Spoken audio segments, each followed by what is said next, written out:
Dear child, it is running on fumes for longer than you'd admit. Getting up every morning, showing up, doing what needs to be done, and nobody really sees how much effort that's been taking from you. How heavy it feels some days just to keep your head above water. But Jesus sees it. He's been watching you push through the fog, carry what you've been carrying, keep going when everything in you wanted to stop. And He wants you to know something tonight. He's proud of you. Not because you've been perfect, not because you've figured it all out or because you haven't struggled, but because you're still here. Because you didn't give up on all those mornings when giving up felt like the only logical option. That matters more than you know, beloved. The world measures success by outcomes you can see, by accomplishments, by milestones, by the things you can put on a resume or post about online. But Jesus measures it differently. He sees the fight you've been in, the one nobody applauds because it's happening inside you. The daily choice to keep believing when belief feels like lifting stones. The decision to try again after you've been disappointed too many times to count. That's what He's proud of. I know that might sound strange to you right now. You don't feel like someone anyone should be proud of. You feel like you're barely holding it together. Like you're one bad day away from completely unraveling. You look at others and they seem so much further along, so much more certain, so much more stable, and you wonder what you're doing wrong. Why your faith feels so fragile. Why your progress feels so slow. Why you're still dealing with the same things you thought you'd have conquered by now. But dear heart, Jesus isn't comparing you to anyone else. He's looking at where you were and where you are now, and the distance between those two places is greater than you realize. You think you haven't changed much. You still struggle with the same doubts, the same fears, the same patterns you wish you could break. But you're missing something. You're still looking at yourself through the lens of what's wrong, what's incomplete, what's not yet healed. And Jesus is looking at you through the lens of what's growing. The fact that you notice the patterns now, that you catch yourself mid-spiral instead of getting lost in it for weeks. The fact that you're asking better questions, reaching out instead of isolating, speaking truth to yourself even when the lies are louder. That's growth, my child. It doesn't always feel like progress because it's subtle. It's internal. It's the kind of change that happens so slowly you don't see it happening until you look back. But it's real. And Jesus sees it. He sees the version of you that used to shut down completely when things got hard.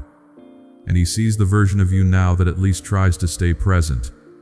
He sees the version of you that couldn't even say the words "I need help."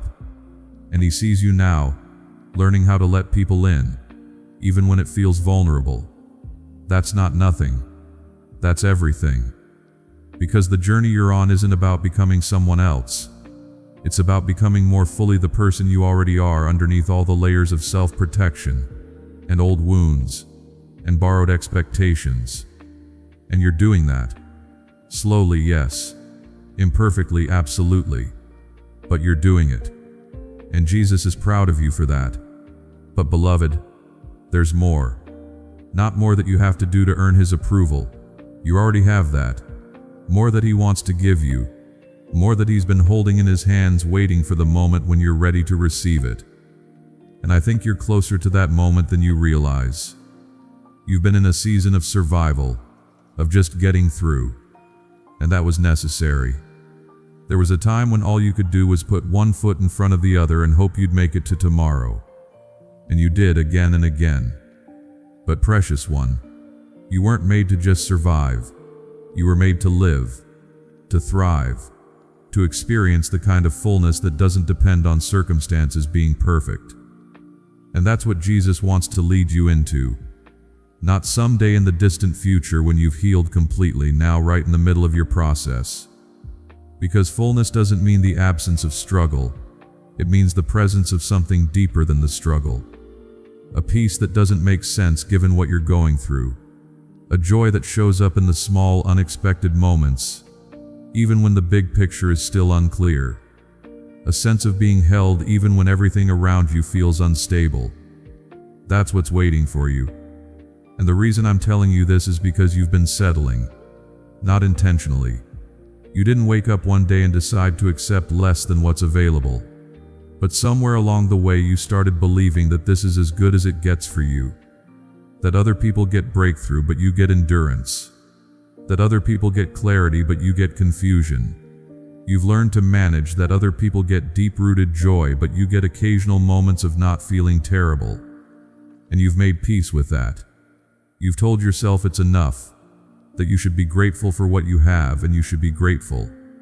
Gratitude is good, but gratitude doesn't mean giving up on the more that Jesus is offering. He's not asking you to strive for it. He's not dangling it in front of you like a carrot you'll never quite reach. He's inviting you into it. And the only thing standing between you and what he's offering is your willingness to believe it's actually for you. Not just for other people. Not just for the ones who seem to have their lives together. For you. Right now. In the middle of your mess. Because the more he has for you isn't contingent on you being fixed. It's available in your brokenness. That's the part you keep missing, dear heart.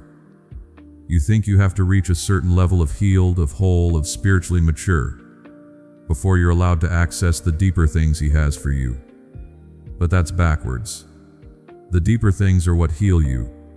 The intimacy with him. The revelation of how he actually sees you. The experience of his kindness in the moments you least expect it. That's what transforms you. Not the other way around.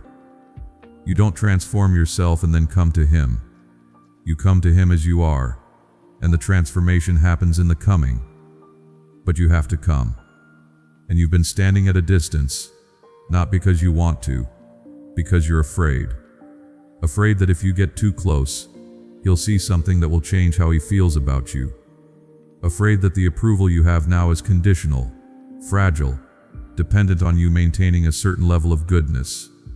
And if you let him see the parts of you that aren't good, the parts that are still broken, still angry, still doubting, he'll take it back. My child, he already sees those parts. He's always seen them. And he's still proud of you. Still calling you beloved. Still holding out his hand.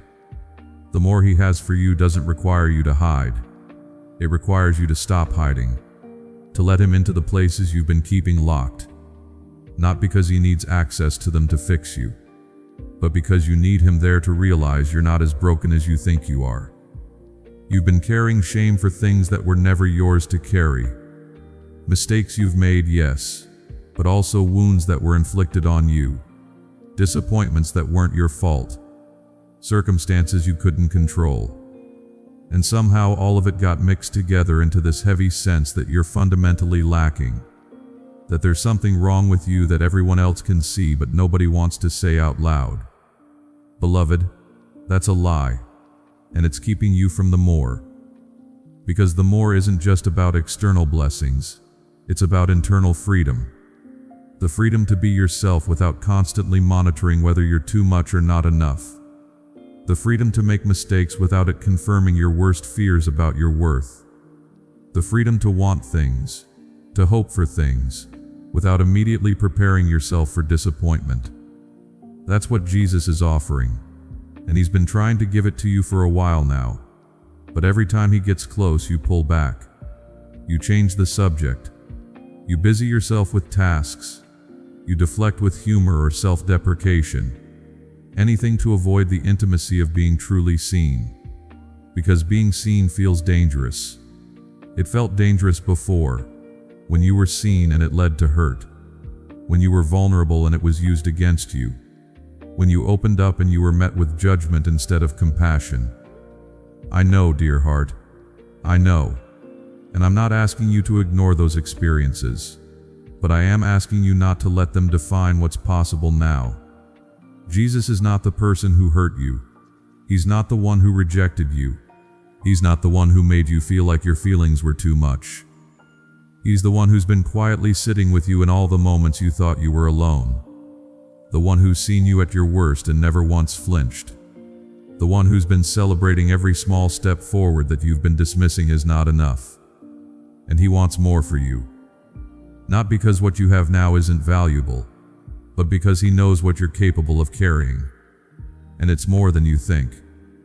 You've been protecting yourself by staying small, by not asking for too much, by not expecting too much, by not taking up too much space. And I understand why, but precious one, the world needs you at full size. Not a diminished version of you that's learned to fit into other people's comfort zones. The real you, the one with opinions, with desires, with a specific way of seeing things that no one else has. The one who's been told to tone it down, to be more palatable, to not make waves. That version of you has something to offer that the world is missing. And Jesus is proud of the glimpses He's been seeing. The moments when you forget to censor yourself. When you speak up even though your voice shakes. When you create something just because it brings you joy, not because anyone asked for it. When you take the risk of being honest instead of being nice. Those moments, that's who you really are.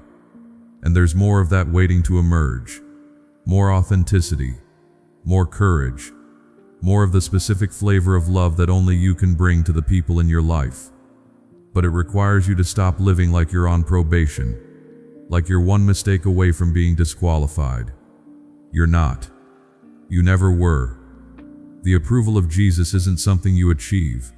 It's something you rest in. And when you finally let yourself rest in it, when you stop trying to earn it or maintain it, or prove you deserve it, that's when the more starts to unfold.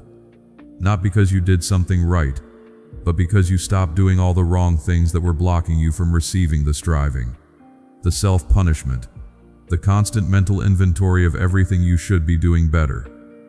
All of that has to go, beloved, not because it's bad, but because it's exhausting you. And Jesus didn't come to give you another set of standards to exhaust yourself trying to meet.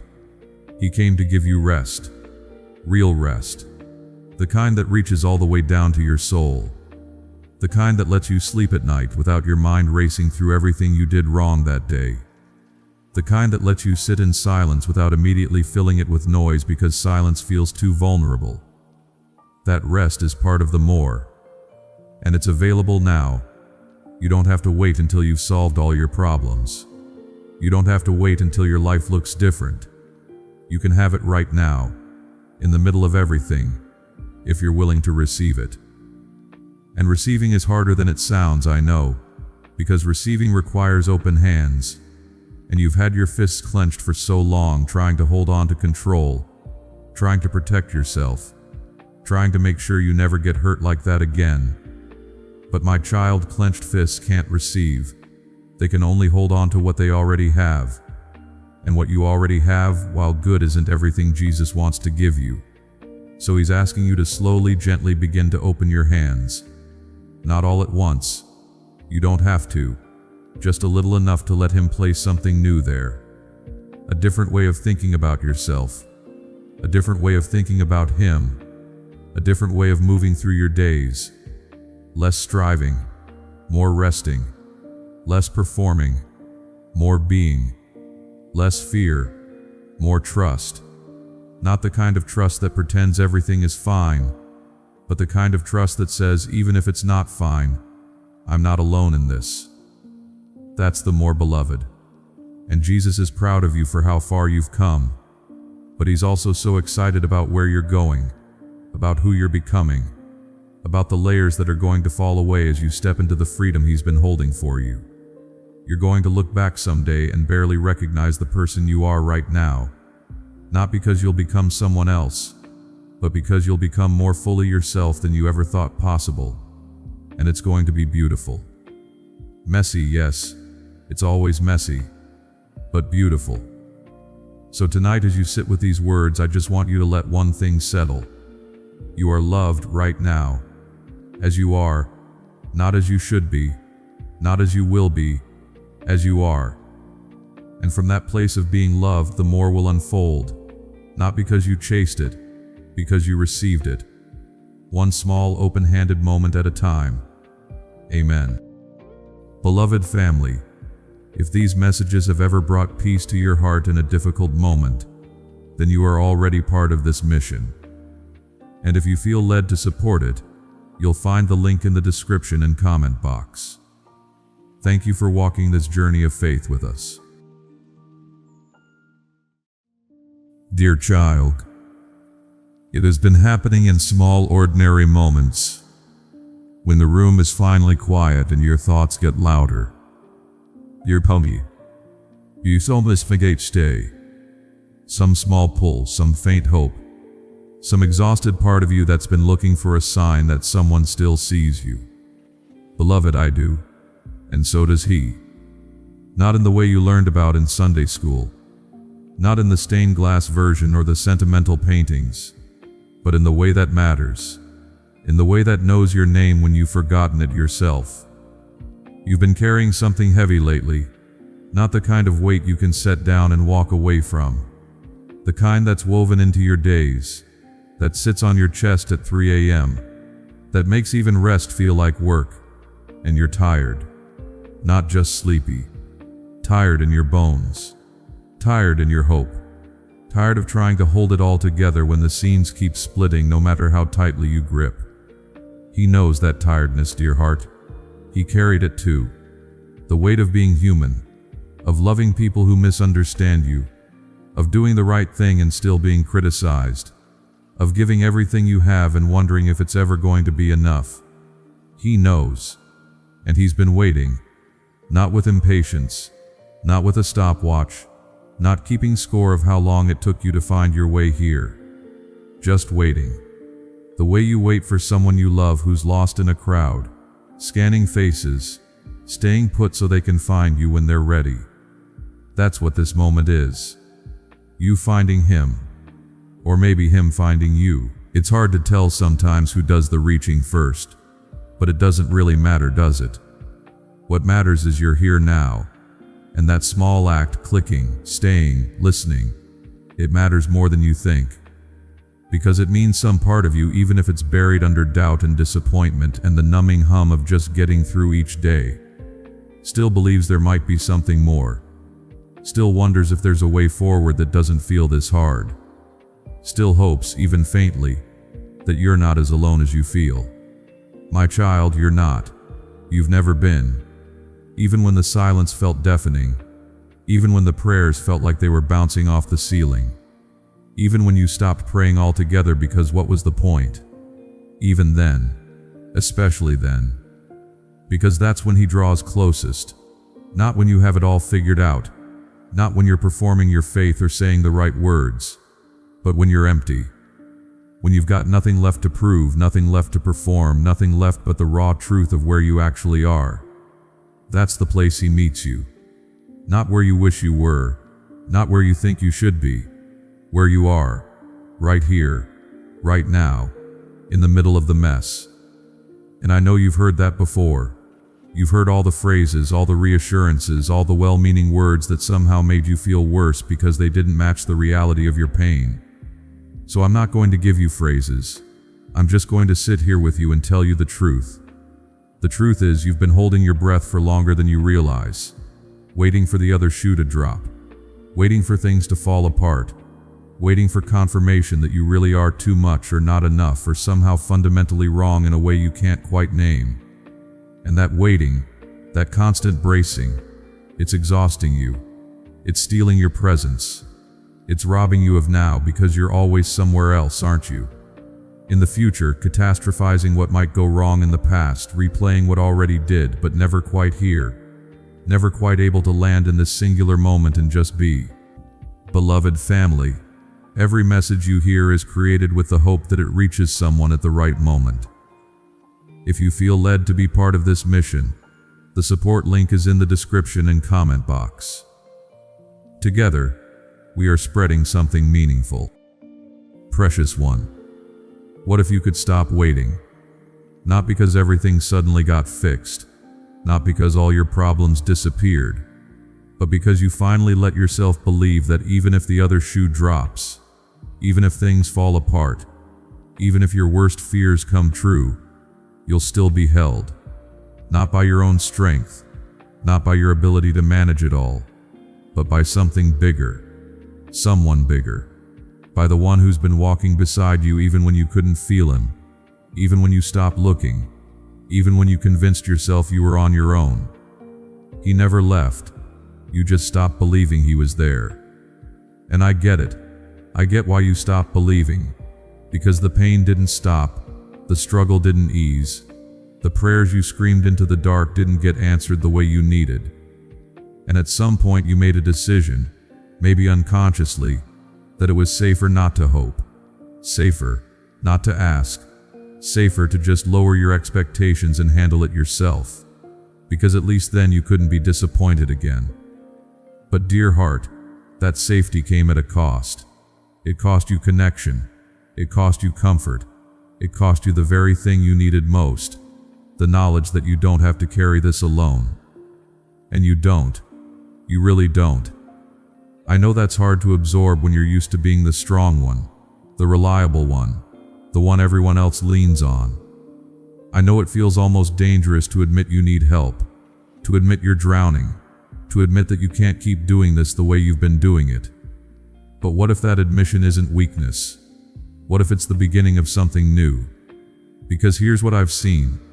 The people who think they have to be strong are often the ones most desperately in need of rest. The people who think they have to have answers are often the ones most hungry for permission to not know. The people who think they have to keep going are often the ones most ready to stop. And maybe that's you. Maybe you clicked this because some deep part of you is ready to stop. Not stop living, not stop trying, but stop pretending, stop performing, stop holding up a version of yourself that's killing you to maintain. And if that's true, if you're ready to put it down, then beloved, this is me giving you permission. Put it down. The image you've been managing, the expectations you've been meeting, the role you've been playing that never quite fit. Put it down. Not forever, not all at once, just for now, just for these few minutes while you sit here and let these words wash over you. Just rest, not because you've earned it, not because you've done enough, but because you're human, and humans need rest. They need moments where they're not producing, not achieving, not fixing or solving or managing. Moments where they just are, and they're still worthy, still loved, still enough. That's what he sees when he looks at you. Not your productivity, not your usefulness, not how much you've accomplished, or how well you've held it together. He sees you. The you underneath all of that. The you that's scared sometimes. The you that feels fragile. The you that wonders in the quiet moments if any of this matters, if you matter. That's the you he loves.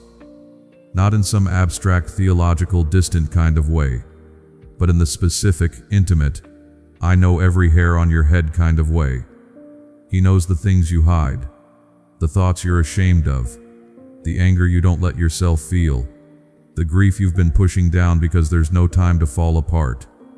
He knows, and he's not shocked. He's not disappointed. He's not waiting for you to clean yourself up before he comes close. He's already close. Closer than you think. In the ache you've been carrying.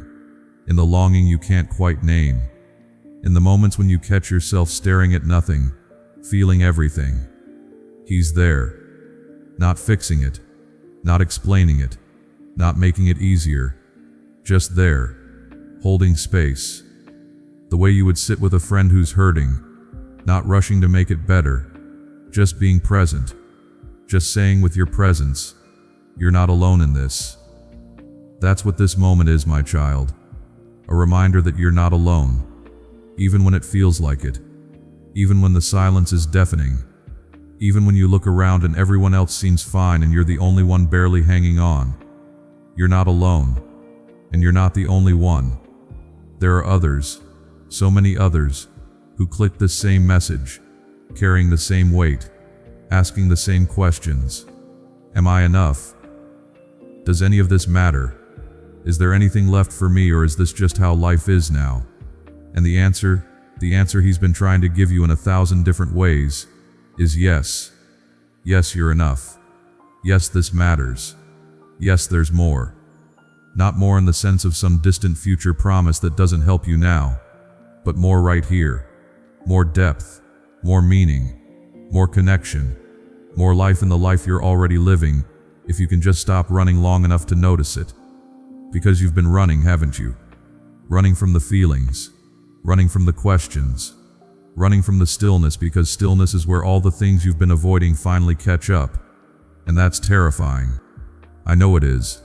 But precious one, what if the things chasing you aren't enemies? What if they're just parts of yourself trying to get your attention? The sadness you won't let yourself feel, the anger you won't let yourself express, the need you won't let yourself admit. What if they're not weaknesses but invitations?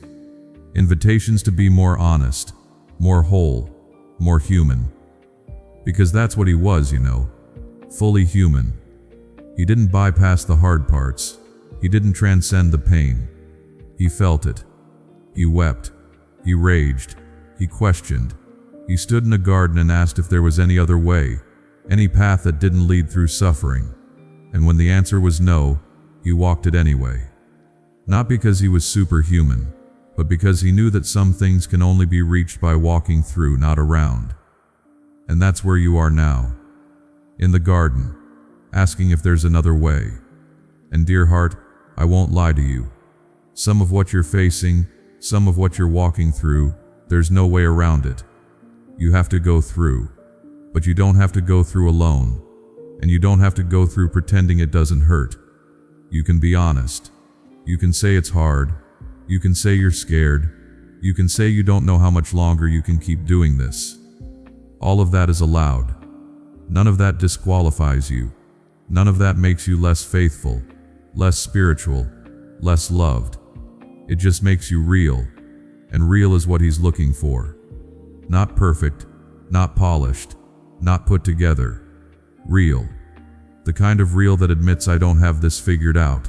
The kind of real that says I need help. The kind of real that stops trying to be what everyone else needs and finally asks, what do I need? So what do you need, beloved? Not what does everyone else need from you. Not what are you supposed to need. What do you actually need? Maybe you need to cry and you've been holding it back for weeks. Maybe you need to scream and there's been no safe place to let it out. Maybe you need to rest and you keep telling yourself you'll rest when everything's done, knowing full well everything's never done. Maybe you need to be seen, really seen, not for what you do but for who you are. Maybe you need to hear that it's okay to not be okay, that you don't have to have it all together, that you're allowed to be a mess and still be loved. So hear it now. You're allowed. You're allowed to be exactly where you are. You're allowed to be tired. You're allowed to be confused. You're allowed to be angry at how hard this has been. You're allowed to question. You're allowed to doubt. You're allowed to wonder if any of what you believed still holds. And in all of that, in every bit of that honesty, he's there. Not judging, not correcting, not waiting for you to get back on track. Just there, meeting you in the reality of your actual experience. Because that's where real relationship happens. Not in the theories, not in the theology, not in the right answers, in the lived experience. In the moments when you're flat on your face and you whisper, I can't do this anymore, and he whispers back, I know. So stop trying to do it alone. That's the invitation, my child. Not to try harder, not to be better, not to finally get it right, but to stop carrying it alone. To open your hands and let him hold some of this with you. And I know you've been burned before. You've asked for help and it didn't come, or it came in a form you didn't recognize, or it came too late, and you decided it was easier not to ask anymore. But what if this time is different? Not because I can promise everything will work out exactly how you want. I can't promise that. Life is still life. Pain is still pain. Loss is still loss. But what I can promise is that you won't walk it alone. That even in the darkest valley, even in the deepest night, there's a presence with you. Not always loud, not always obvious, but steady. The kind of steady that doesn't waver when you do. The kind of steady that doesn't leave when you mess up. The kind of steady that says, I'm here. I'm still here. I'll always be here. And maybe that's what you need most right now. Not answers, not solutions, not a way out, just the steady presence of someone who stays, someone who doesn't need you to be anything other than what you are, someone who looks at you, all of you, the good and the broken and the in-between, and says, yes, this one, I choose this one. Because he does, beloved. He chooses you. Not the version of you that has it all together, not the version of you that never struggles.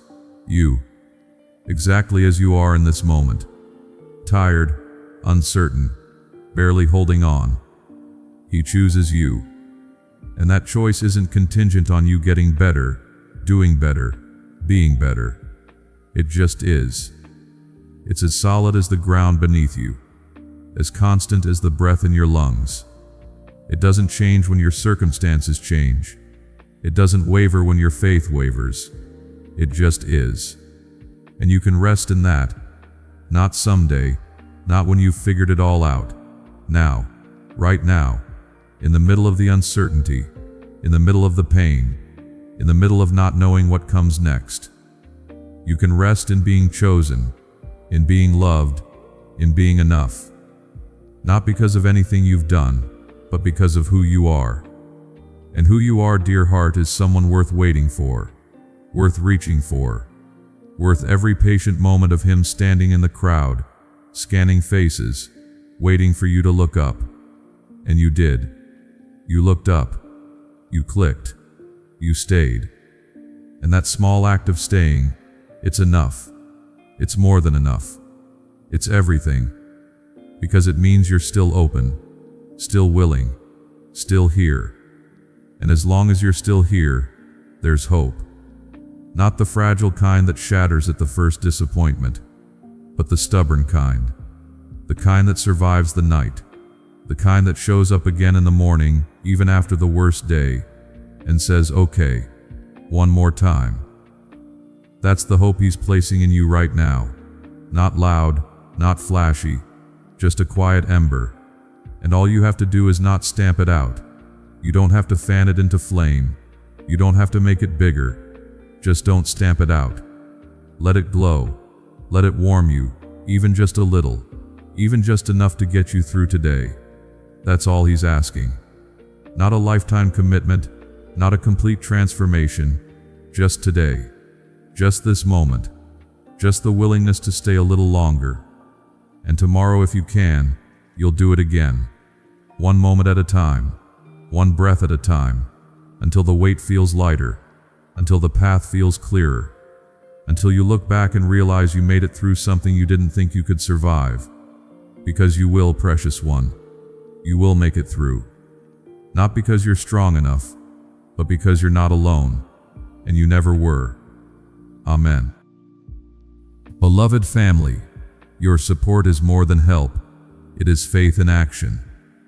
Because of you, these messages continue to reach hearts. May the Lord bless you, guide you, and stand with you in every season.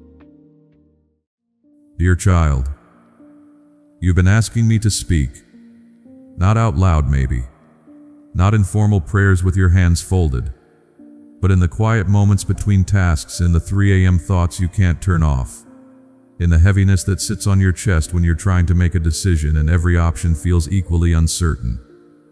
You've been asking, and I've heard every word, every half-formed thought, every desperate "I need help" that you whispered under your breath in the grocery store parking lot. I've been listening, beloved, and I want you to know something tonight. I'm sending you a sign. Not because you've done everything right, not because you've earned it through enough faith or enough patience, but because I know you need it, and I know you're terrified you're going to miss it. That fear has been following you, hasn't it? The fear that I'll show up and you'll be looking the wrong way. That the answer will come and you'll be too distracted, too tired, too wrapped up in your own noise to recognize it. You've missed things before. Opportunities that didn't announce themselves. Moments that seemed ordinary until they were gone, and you realized later what they actually were. And you've been carrying that regret, telling yourself you should have known better. Should have been more aware. Should have been paying closer attention. My child, that's not how this works. The sign I'm sending isn't designed to be easy to miss. It's not a test where I'm hiding the answer just to see if you're smart enough to find it. I'm not playing games with you. I know you're exhausted. I know your mind is already full of 1,000 things you're trying to manage. I know you're doing your best just to get through the day without falling apart. Do you really think I'd send you something important in a way you'd have no chance of noticing? That's not who I am. When I speak, when I send a sign, I make sure it reaches you. Maybe not always in the moment you expect. Maybe not always in the form you're looking for. But it reaches you. You've been scanning the horizon for something big. Something undeniable. Something that removes all doubt and makes the next step painfully obvious. And I understand why you're tired of guessing. Tired of second guessing. Tired of wondering if you're reading things right or just seeing what you want to see. You want clarity that feels like clarity. Not this foggy, maybe this means something. Or maybe I'm just desperate feeling that you've been navigating for months. But beloved, what if the sign I'm sending is quieter than you expect? Not because I'm being unclear, but because I'm meeting you where you actually are. You're overwhelmed. Your nervous system is shot. Your mind is racing most of the time, trying to solve problems that haven't even happened yet. If I sent you something loud right now, something that demanded immediate action, it wouldn't bring you peace, it would just add to the noise. So I'm sending you something different, something gentle, something that whispers instead of shouts. It might be a thought that keeps coming back no matter how many times you try to dismiss it. It might be a conversation with someone who says exactly what you needed to hear, and you both feel the weight of it, even though neither of you can explain why. It might be a sudden quiet in the middle of your chaos, a moment where everything stills and you feel something shift without knowing what it is yet. It might be a dream, a song, a sentence in a book that stops you mid-breath. It might be this, right now, these words finding you at the exact moment you needed them. Because sometimes, dear heart, the sign isn't what you thought it would be. It's not a cosmic intervention that rearranges your whole life overnight. It's a small nudge, a subtle redirection, a breadcrumb on a path you didn't realize you were already walking. And the reason you've been afraid of missing it is because you think signs are supposed to be instantly recognizable, that you're supposed to know the moment they arrive. But that's not always how recognition works. Sometimes you don't know what something meant until you're looking back on it. Sometimes the sign is only clear in hindsight. And that's okay. Because I'm not just sending you one sign, beloved. I'm sending you many. Small confirmations. Little winks from the universe. Moments that stack on top of each other until you start to notice the pattern. You think you need one big, unmistakable moment. But I'm giving you a thread. And as you follow it, pulling it gently through your days, you're going to see that it's been leading somewhere all along. The problem isn't that I'm not speaking. The problem is you're listening for thunder when I'm speaking in the rain. You're waiting for an earthquake when I'm offering the slow shift of tectonic plates beneath your feet. You're looking for fireworks when I'm handing you a candle. And I need you to understand the candle is enough. It won't light up the whole room. It won't show you everything at once. But it will show you the next step, and that's all you need right now. You've been so focused on seeing the entire path that you've stopped taking steps altogether. You're standing still, waiting for the map to appear, convinced that moving without one is reckless, but precious one. Faith has never been about having the whole map. It's been about trusting that each step will be lit when you get there, and I'm lighting the next one for you, right now. While you're reading this, I'm preparing something that's going to make sense to you in a way nothing else has lately. It won't answer all your questions. It won't solve all your problems. But it will give you what you've been aching for. Direction. Not a detailed plan. Just a sense of which way to turn. And when it comes, you're going to feel it before you understand it. There's going to be a resonance. A deep internal yes that doesn't need to be explained or justified or defended. You'll just know. And the knowing won't come from your head. It'll come from somewhere deeper. From the part of you that's been waiting for permission to move. Because that's what you really need, isn't it? Permission. Not from other people, not even from me really, from yourself. You've been so afraid of making the wrong choice that you've been waiting for someone else to make it for you, hoping the sign will be so clear that you won't have to take responsibility for what happens next. But my child, that's not how this works either. The sign I'm sending is an invitation, not a command, not a guarantee, not a removal of all risk. An invitation to participate in what I'm doing. And participation requires choice.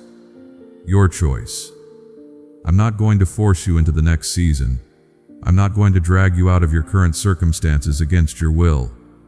I'm going to show you that there's a door, and then I'm going to wait to see if you'll walk through it, because beloved, your agency matters to me. I don't want robots who follow programming. I want partners.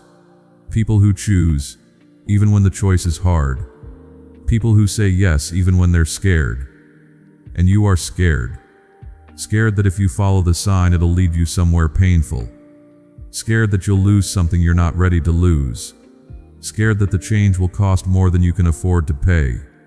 I know. But what if it doesn't?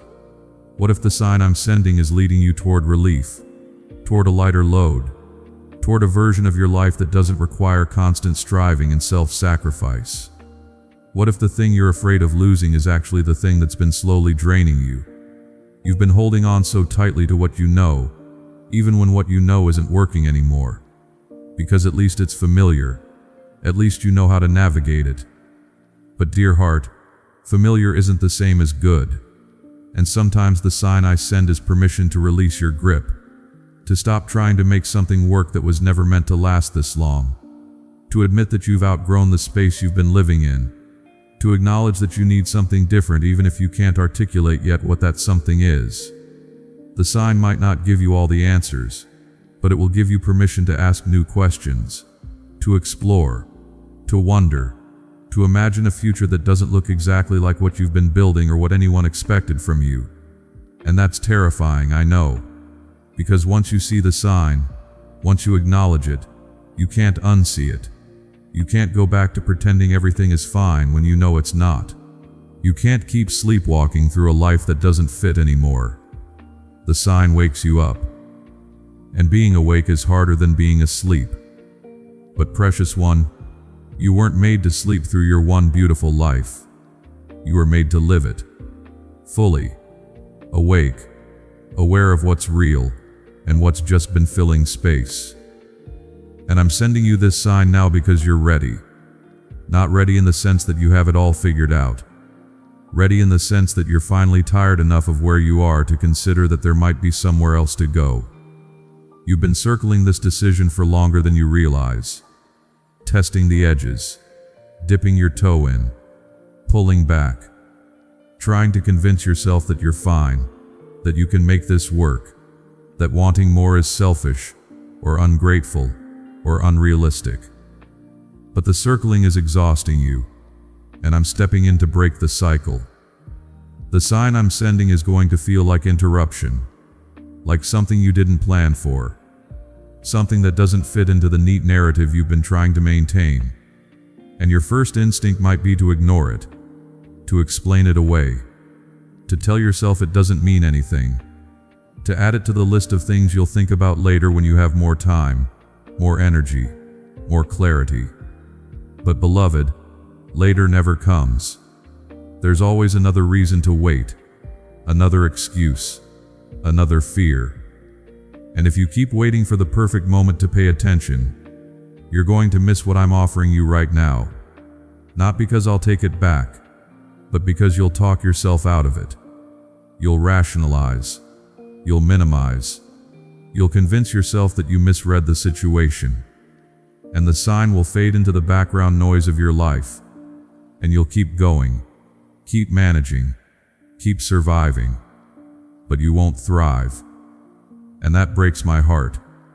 Because I didn't create you just to survive, my child. I created you to flourish, to experience joy that's real, not performed. To know peace that's deep, not just the absence of immediate crisis. To feel alive in your own skin, not just going through the motions. And the sign I'm sending is the beginning of that. It's the first thread that when you pull it, starts to unravel everything that's been keeping you small. It won't be comfortable. Unraveling never is. But on the other side of it is freedom. The freedom to be who you actually are, not who you've been trying to be to keep everyone else comfortable. The freedom to want what you actually want, not what you've been told you should want. The freedom to take up space, to speak up, to change your mind, to walk away from things that no longer serve you. That's what's on the other side of this sign, and it's waiting for you, right now, in this moment. All you have to do is pay attention, not obsessively, not anxiously scanning every detail looking for hidden meaning. Just gently, softly, with the awareness that I'm speaking. And when the sign comes, and it will come, maybe it's already here, don't overthink it. Don't immediately pull out your list of pros and cons. Don't rush to ask everyone else what they think it means. Just sit with it. Feel it. Notice what happens in your body when you consider it. Does it feel like expansion or contraction? Does it feel like fear or excitement? And here's the thing, dear heart, sometimes they feel the same. Fear and excitement live in the same place in your nervous system. So if you feel your heart racing, if you feel that flutter in your stomach, don't automatically label it as a warning. It might just be your soul recognizing that something true is finally happening. The sign I'm sending is made for you. It has your name on it, your specific frequency. Someone else might see it and feel nothing, but you're going to feel everything. And that's how you'll know. Not because it's loud, not because it's obvious to everyone, but because it touches something in you that's been waiting to be touched. A longing you've been ignoring, a dream you've been dismissing, a truth you've been avoiding. The sign is going to bring it to the surface, and when it does, you're going to have a choice. Push it back down, or let it rise. I'm hoping you let it rise, beloved. I'm hoping you give yourself permission to want what you want, to need what you need, to follow the thread even when you don't know where it leads. Because I do. I know exactly where this is going. And it's good. It's so good. Better than you're imagining right now. So keep your eyes open. Keep your heart soft. The sign is coming. Maybe it's already here. Either way, you're not going to miss it. Because I'm making sure it finds you. Amen. Beloved family, if this message spoke to your heart today, and you feel led to support this ministry, the link is in the description and comment box. Your kindness helps us continue sharing God's word. Dear child, you have been feeling it, haven't you? That restlessness, that sense that something's shifting, something's coming, but you can't quite name it yet. And it's been making you uneasy, because you've learned not to hope too much. You've learned that getting excited about possibilities often just leads to disappointment. So you've been keeping your expectations low, telling yourself not to read too much into it, telling yourself it's probably nothing. But beloved, what if it's not nothing? What if that stirring you feel, that quiet anticipation, that sense that your life is about to turn a corner, what if it's real? I know you're afraid to believe it, afraid to let yourself think that something good might actually be coming, that all this waiting might finally be leading somewhere. Because you've been here before, haven't you? Standing on the edge of hope, letting yourself imagine that this time would be different, only to have the door close, the opportunity vanish, the promise dissolve.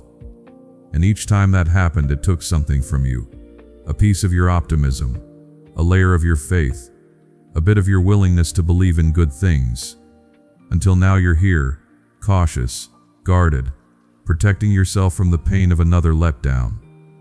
My child, I understand that protection. I understand why you've built those walls. But I need you to hear something today, something that might be hard to receive when you're this tired. I'm preparing something not in some vague, distant future, maybe someday kind of way. But now, right now, in the background of your ordinary days, in the spaces you can't see, In the timing you don't control, I'm arranging things. And what I'm arranging is bigger than you think. Not necessarily bigger in scope, not necessarily loud or public or the kind of thing everyone will see, but bigger in impact, bigger in meaning, bigger in the way it will change the trajectory of your life. And I need you ready. Not ready in the sense of having everything figured out, not ready in the sense of being perfectly prepared, but ready in your heart, ready to receive, ready to say yes when the moment comes, ready to step through the door even when you can't see what's on the other side. Because here's the thing, dear heart, readiness isn't about confidence. It's not about feeling certain or having all your questions answered. Readiness is just openness. The willingness to not shut down before you've even seen what's coming. The willingness to keep your hands open instead of clenched. The willingness to believe that maybe, just maybe, this time will be different. And I know that's asking a lot. I know you're exhausted from all the times you stayed open and got hurt. All the times you hoped and were disappointed. All the times you prepared yourself for something good only to watch it fall apart. But precious one, those experiences weren't wasted. They weren't just random pain or meaningless delays. They were preparation too. Not the kind you wanted, not the kind you would have chosen, but preparation nonetheless. Because what I'm bringing you now requires a version of you that could only be formed through what you've walked through. The losses taught you what matters. The waiting taught you patience. The disappointments taught you to hold things lightly, to not grasp so tightly that you crush what you're trying to keep. And the loneliness, that deep aching loneliness even in crowded rooms, that taught you to find me in the quiet places. So nothing was wasted, beloved. Every hard season, every closed door, every moment when you thought you couldn't take one more step, it was all shaping you for what's coming. And what's coming requires someone who's been broken open. Someone who's learned that strength isn't about never falling apart. It's about getting back up when you do. Someone who's discovered that you can survive things you thought would destroy you. Someone who knows the difference between what's essential and what's just noise. That's who you're becoming. That's who you've been becoming all along, even when it felt like you were just falling apart. And now you're almost ready. Not because you're perfect, not because you have it all together, but because you've been emptied of the things that would have gotten in the way. The false confidence, the need to control, the belief that you could manage this on your own. All of that had to go. And it did. Maybe not gently, maybe not the way you would have chosen, but it's gone. And in its place is something more valuable: humility. The kind that doesn't mean thinking less of yourself, but thinking of yourself less. The kind that can receive without needing to earn. The kind that can accept help without feeling like a failure. The kind that can walk through a door you didn't open yourself and still feel worthy of what's inside. That's the readiness I'm talking about. And you're closer to it than you realize. So what does it mean to stay ready? It doesn't mean putting your life on hold, sitting around waiting for something to happen. It doesn't mean refusing to make plans or invest in the present because you're expecting some future disruption. Staying ready means living fully now while remaining open to change. It means building your life with both roots and wings. Roots that ground you, that give you stability and purpose and connection to what matters. But wings that allow you to lift off when the time comes, to leave behind what needs leaving, to move toward what's calling you. And beloved, you've been so focused on the roots, on survival, on stability, on just making it through.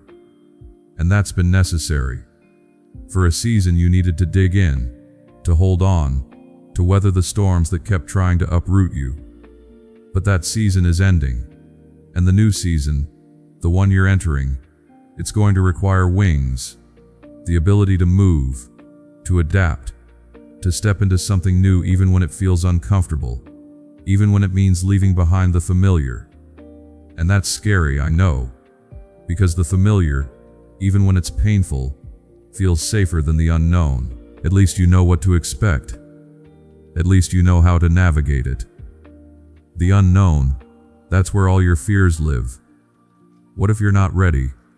What if you mess it up? What if it's too big for you? Too much? Too overwhelming?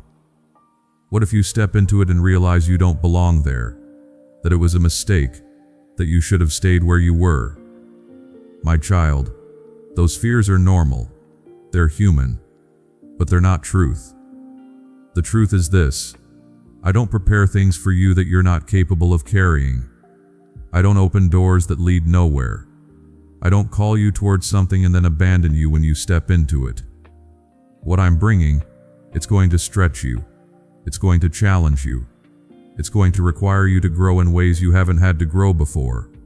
But it's not going to break you, because I already know what you can handle. I already know what you're capable of, even when you don't. And I'm not bringing you this far to watch you fail. I'm bringing you this far to watch you flourish, to watch you step into the fullness of who you are, who you've always been, underneath all the doubt and fear and self-protection. So yes, stay ready, but don't let that readiness become anxiety. Don't let it become one more thing to stress about, one more way to feel like you're not doing enough. Staying ready is simpler than that. It's waking up each day and asking what's mine to do today, not what's mine to do for the next 5 years, just today. And then doing that, showing up for the small things, the conversations, the tasks, the moments. Because dear heart, big things are built on small faithfulness. They're built on showing up when no one's watching, on doing the right thing even when it doesn't seem to matter, on keeping your word, honoring your commitments, treating people with kindness, even when you're tired, even when you're discouraged, even when it feels like none of it makes a difference, because it does make a difference. Every choice, every action, every moment of integrity, it's all weaving together into something larger than you can see right now. And when the big thing comes, when the door opens, when the opportunity arrives, when the moment is here, you'll be ready. Not because you planned for it, not because you saw it coming, but because you've been faithful with what's in front of you, and that faithfulness has been shaping you, preparing you, making you into someone who can hold what's coming without losing yourself in it. Because that's the danger, isn't it? When something big finally happens, when the breakthrough comes, when the waiting ends, the danger is losing yourself in the bigness of it, forgetting who you are, forgetting what you learned in the valley, forgetting that the point was never just to arrive at some destination. The point was always to become someone who can receive blessings without being destroyed by them. Someone who can hold success without letting it define them. Someone who can experience good things and still remember where they came from. Still stay humble. Still stay kind. And precious one, you're being prepared for that, for receiving well. Not just for receiving at all, but for receiving in a way that doesn't corrupt you, that doesn't turn you into someone you don't recognize. Because I've seen it happen. I've seen people wait and wait for their moment, only to have that moment change them in ways they didn't expect. The success makes them hard. The recognition makes them arrogant. The abundance makes them entitled. And they lose the very qualities that made them ready for the blessing in the first place. But that's not going to be you. Not because you're better than them, but because you've been broken enough to know that nothing you receive is really yours to keep. It's all gift, all grace, all given to be stewarded, not hoarded. And that understanding, that humility, it's going to protect you when the big thing comes. It's going to keep you grounded when everything around you shifts. It's going to remind you that you're still you, still human, still in need of connection and honesty and help. So stay ready, beloved. But stay soft too. Don't let the anticipation harden you into someone who's just waiting for life to finally start. Your life is happening now, in the waiting, in the preparation, in these ordinary days that don't feel significant but are actually forming the foundation of everything. Live these days fully. Don't rush through them trying to get to what's next. Be here. Notice the small gifts, the morning light, the conversation that made you laugh, the moment of clarity, the unexpected kindness, These matter too. They're not just filler between now and then. They're the texture of your life. And when the big thing comes, you'll look back on these days and realize they were just as important as what came after. Because they taught you how to be present, how to find meaning in the midst of waiting, how to not postpone your life until conditions are perfect. And that skill, the ability to be fully alive right where you are, that's going to serve you no matter what comes next. Whether the big thing is what you imagined or something entirely different, whether it arrives tomorrow or a year from now, you'll be ready. Not because you controlled it, not because you figured it all out, but because you stayed open. You stayed soft.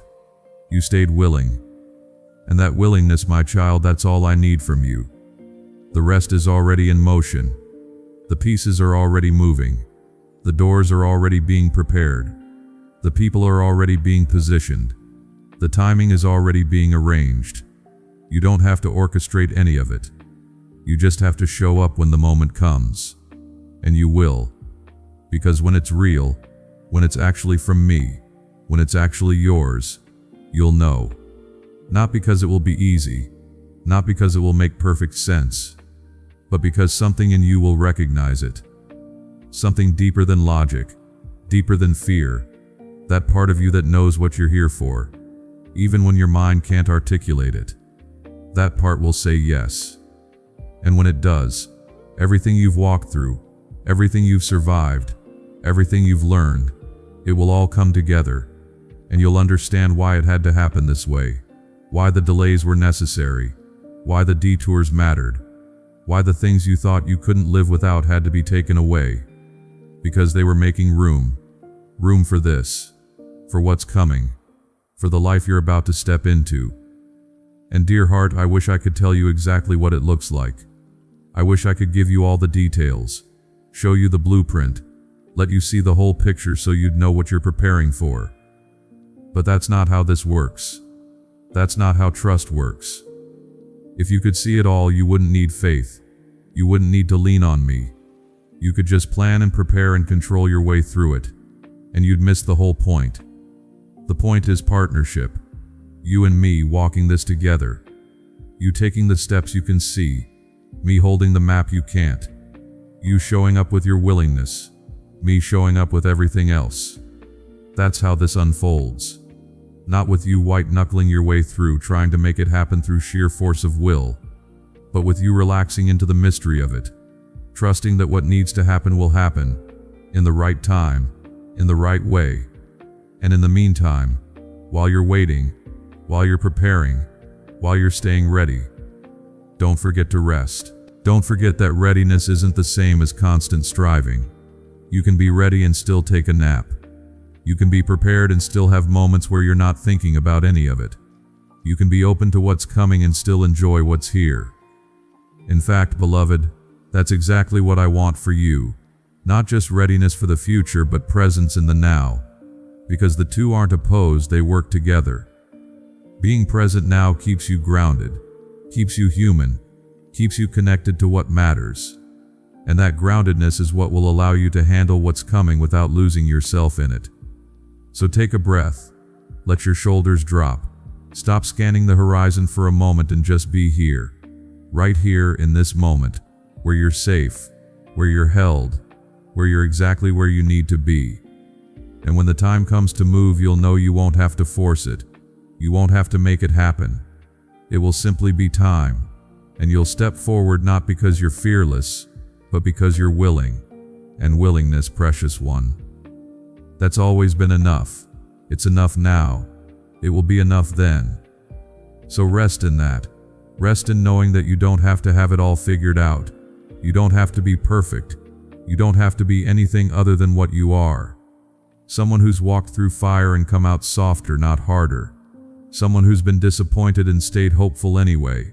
Someone who's been knocked down and gotten back up again and again, until getting back up became who you are. That's readiness. That's strength. That's everything I need from you and everything you need for what's ahead. So stay ready, my child, but stay rested too. Stay open, but stay grounded. Stay hopeful, but stay present. And know that what's coming, it's worth the wait. It's worth every hard step that brought you here. It's worth the person you had to become to be ready for it. And when it arrives, when you're standing in the middle of what I've been preparing, you'll look back and it will all make sense. Not every detail, not every painful moment, but the arc of it, the trajectory, the way everything was leading here to this, to you, to the life you were always meant for. Amen.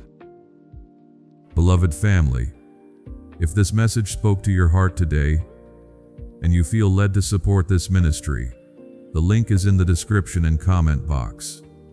Your kindness helps us continue sharing God's word. My beloved child, I called your name 3 times today, not because I forgot you, not because heaven was uncertain, and not because I was practicing the sound of your name. I called you because your spirit had grown too comfortable inside the prison of delay. I called you because too many doors have remained shut for too long. I called you because the silence around your life was beginning to convince you that nothing would ever change.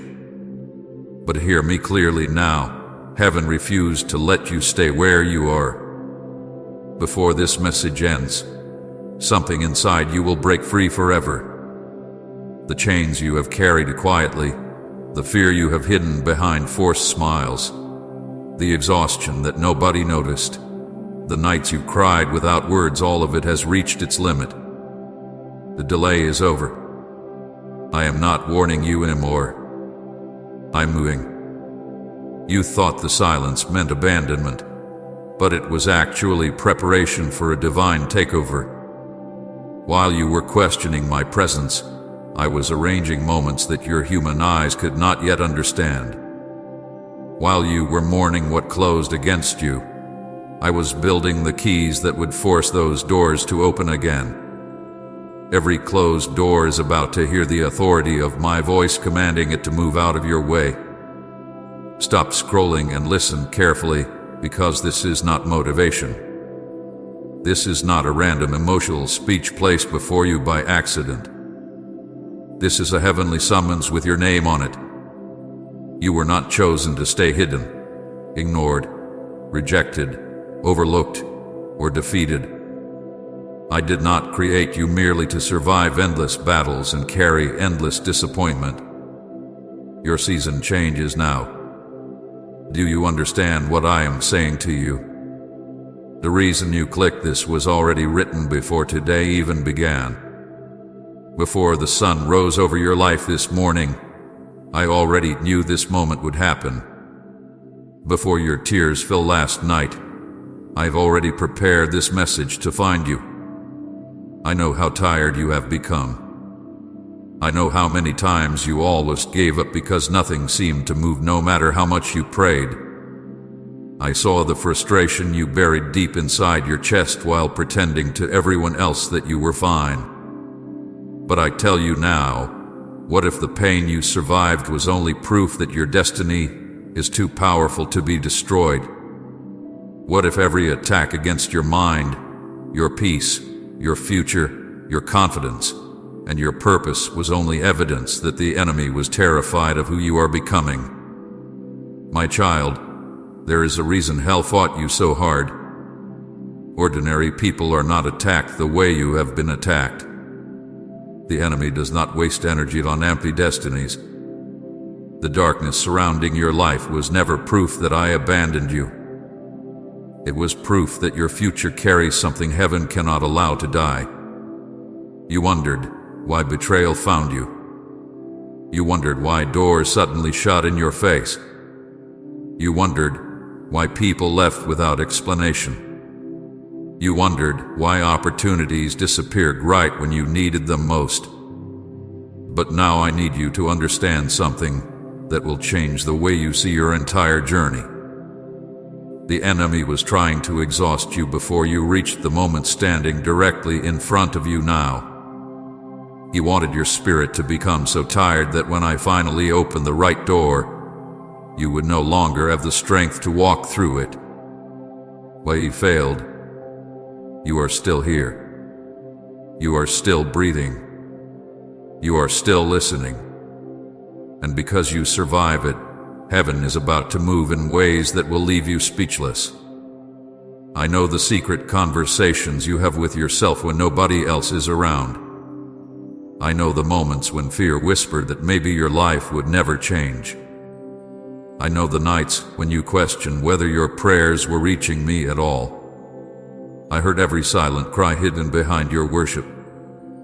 I watched you smile in front of people while carrying storms nobody could see. But listen to me carefully now.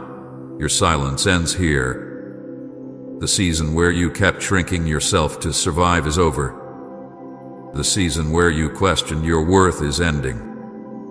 The season where you begged for crumbs while carrying the spirit of a king or queen inside you is finished. I did not create you to live trapped beneath fear. I did not place purpose inside you just to let discouragement bury it alive. I called your name 3 times because your destiny cannot remain asleep any longer. There are things happening around you right now that you cannot yet fully see. Doors are shifting. Hearts are changing. Situations that look dead are quietly being rearranged by my hand. When you thought nothing was happening, heaven was moving behind every delay. I was positioning people. I was removing obstacles. I was exposing hidden enemies. I was protecting you from paths that would have destroyed your future. Some doors closed because I refused to let you settle for less than what I prepared for you. Some people disappeared because they could not go where I am taking you. Some disappointments were actually protection wearing the disguise of pain. But now the season changes. What I delayed before, I am releasing now. What I kept hidden before, I am uncovering now. What remained silent before, I am speaking over now. My beloved child, you must stop measuring your future by your current condition. Stop deciding what is possible based on what your eyes can presently see. I am the God who opens seas when there is no road. I am the God who resurrects dreams people declared dead. I am the God who takes rejected people and places crowns upon their heads in front of everyone who doubted them. Your current struggle is not your final identity. Your pain is not your permanent address. Your confusion is not your destiny. You are standing at the edge of a shift so powerful that even you will struggle to recognize the person you are becoming after I finish this next season of your life. Comment, Father, you carried me all the way if he's been your strength in every step. Do not ignore what you feel stirring inside your spirit right now. That sudden pull in your heart is not coincidence. That urgency you feel while listening is not emotion alone. It is my spirit awakening something that has slept too long inside you. I am calling you higher. Higher than fear. Higher than limitation. Higher than the opinions of people who never understood your calling. You have spent too much time surviving environments that were suffocating your spirit. But now I am calling you into freedom. I am calling you into movement. I am calling you into authority. The old version of you cannot enter the next season I prepared. That fearful version must break. That doubtful version must surrender. That exhausted version must heal. Because where I am taking you, you will need confidence greater than your fear. My child, listen carefully because this moment matters more than you realize. Some people will hear these words and walk away unchanged. Some will ignore the call because remaining comfortable feels easier than transforming. But you cannot afford to stay asleep anymore. Too much has already been invested into your destiny. Too many prayers have already been spoken over your life. Too many battles have already been survived. Heaven did not preserve you through all that pain just to abandon you before your breakthrough arrived. No, I preserved you because your appointed time is closer than ever before. I called your name because I needed your attention before the shift began. I needed your spirit awake before the doors open. I needed you prepared before the blessings arrived. And now hear me clearly. Every door that closed against you is about to hear my voice. Doors closed by rejection will open. Doors closed by fear will open. Doors closed by delay will open. Doors closed by spiritual warfare will open. Doors closed by insecurity will open. I am forcing open what hell tried to seal shut. Opportunities you thought were lost forever are returning with greater power. Peace you thought would never return is coming back stronger than before. Joy is finding your house again. Strength is returning to your spirit again. Confidence is rising inside you again. Hope is breathing inside you again. Your season shifts now. So lift your head, my beloved child. Stop speaking death over your future. Stop agreeing with fear.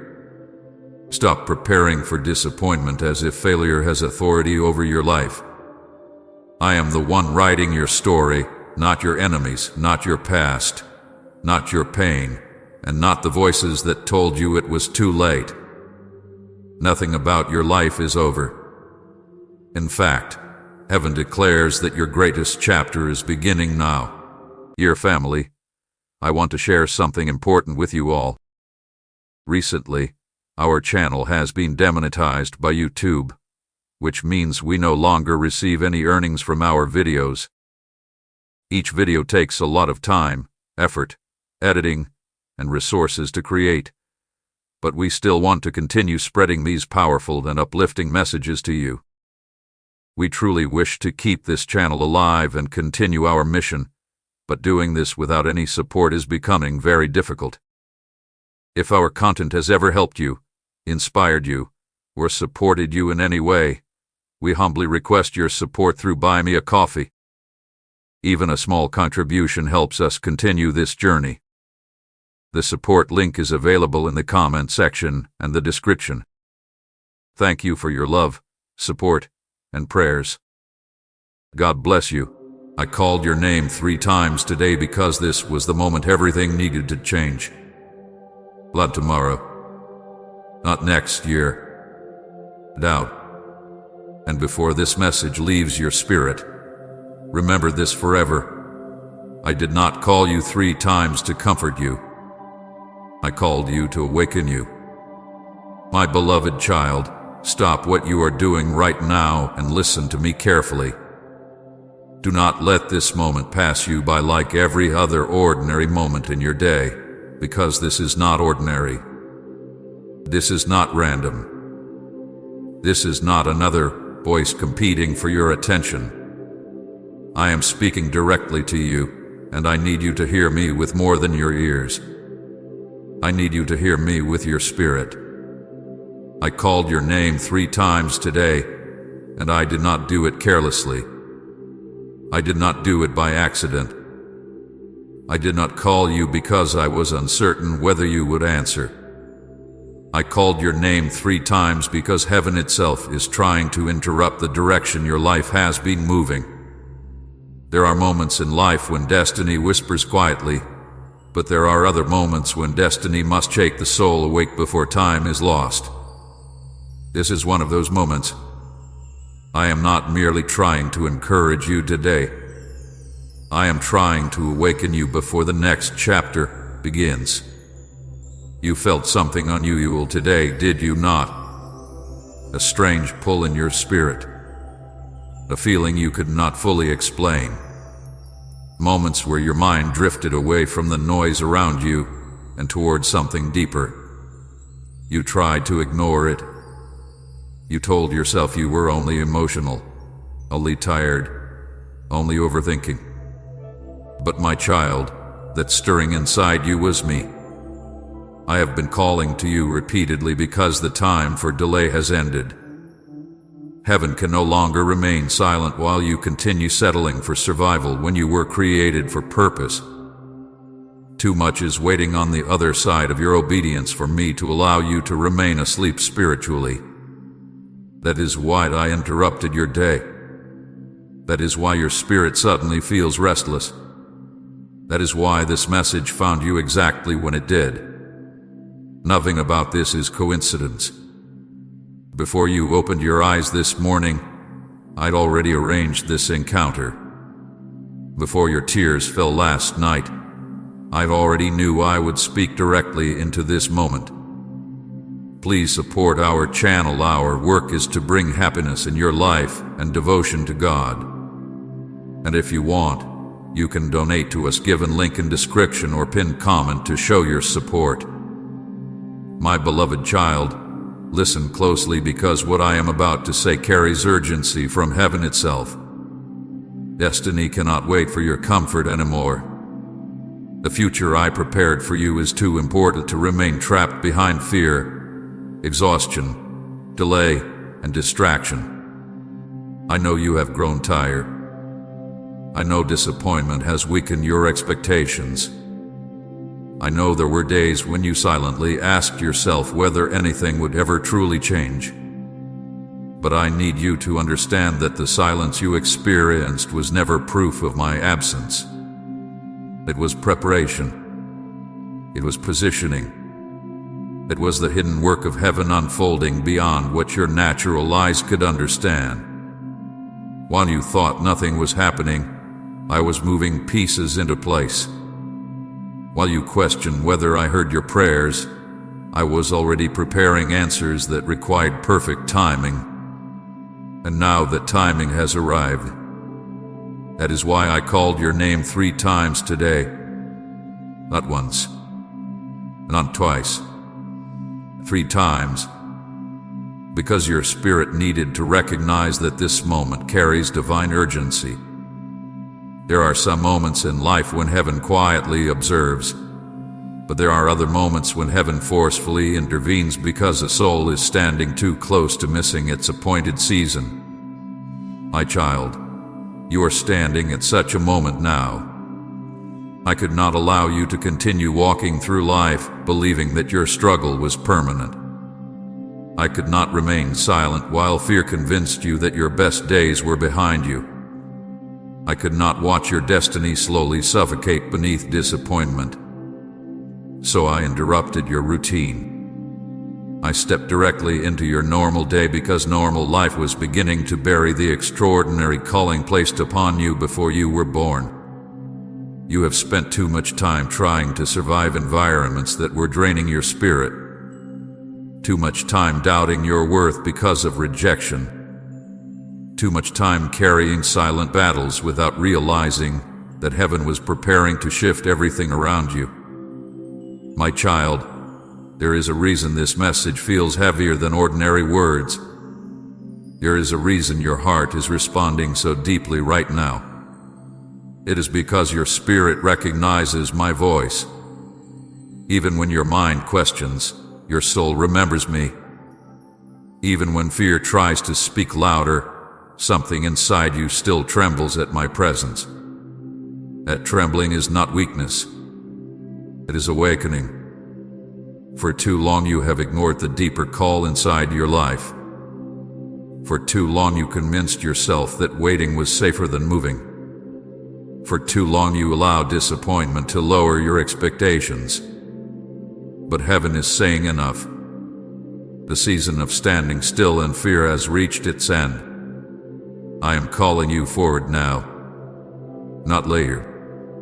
Not after everything becomes easy. Not after every fear disappears. Now, do you understand how carefully this moment was arranged?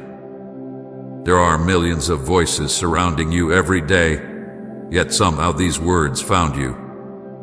Somehow your attention stopped here. Somehow your spirit became still long enough to listen. That was not an accident. Heaven orchestrated this interruption because your destiny could not afford another season of delay. There are doors waiting for you that cannot open until you awaken fully to who you are.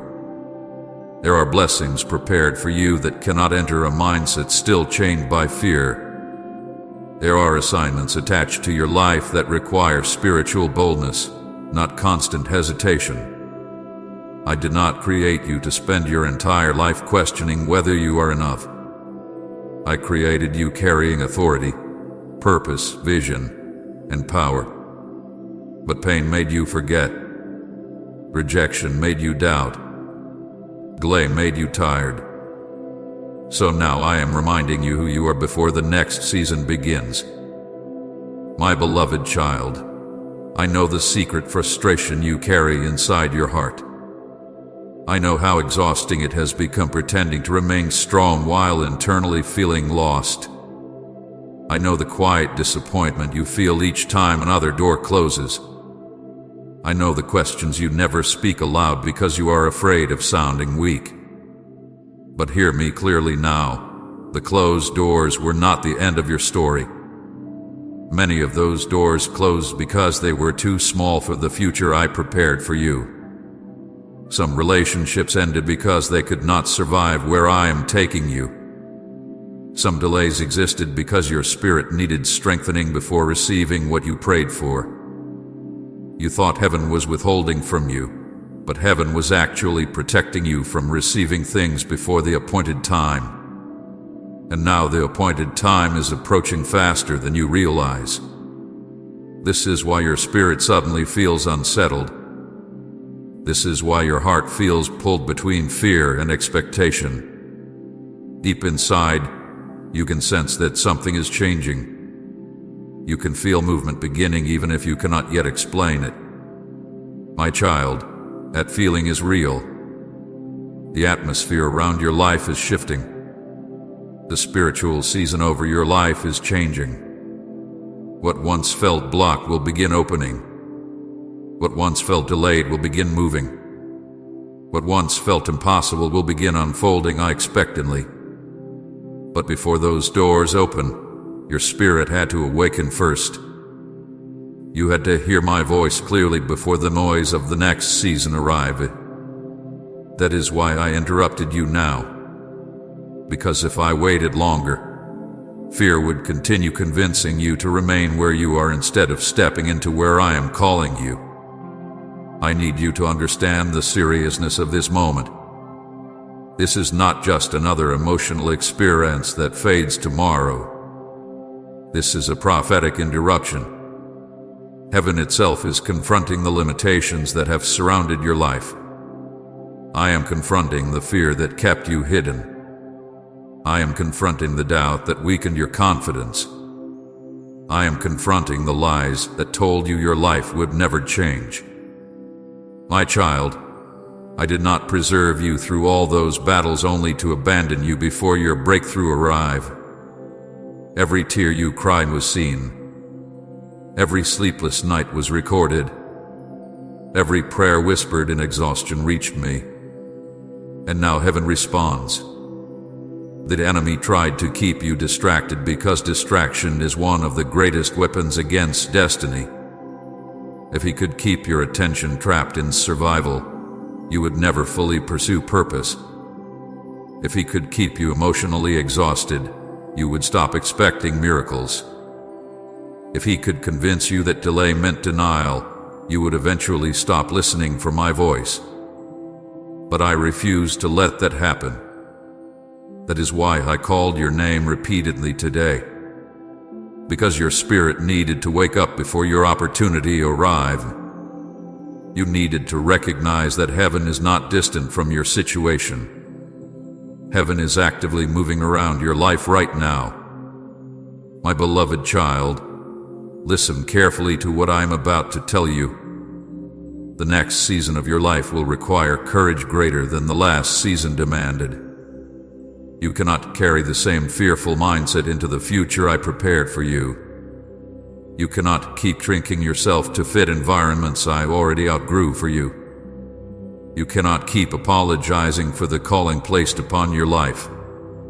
The time has come for you to rise emotionally, spiritually, mentally, and personally into the person I always created you to become. And yes, transformation feels uncomfortable.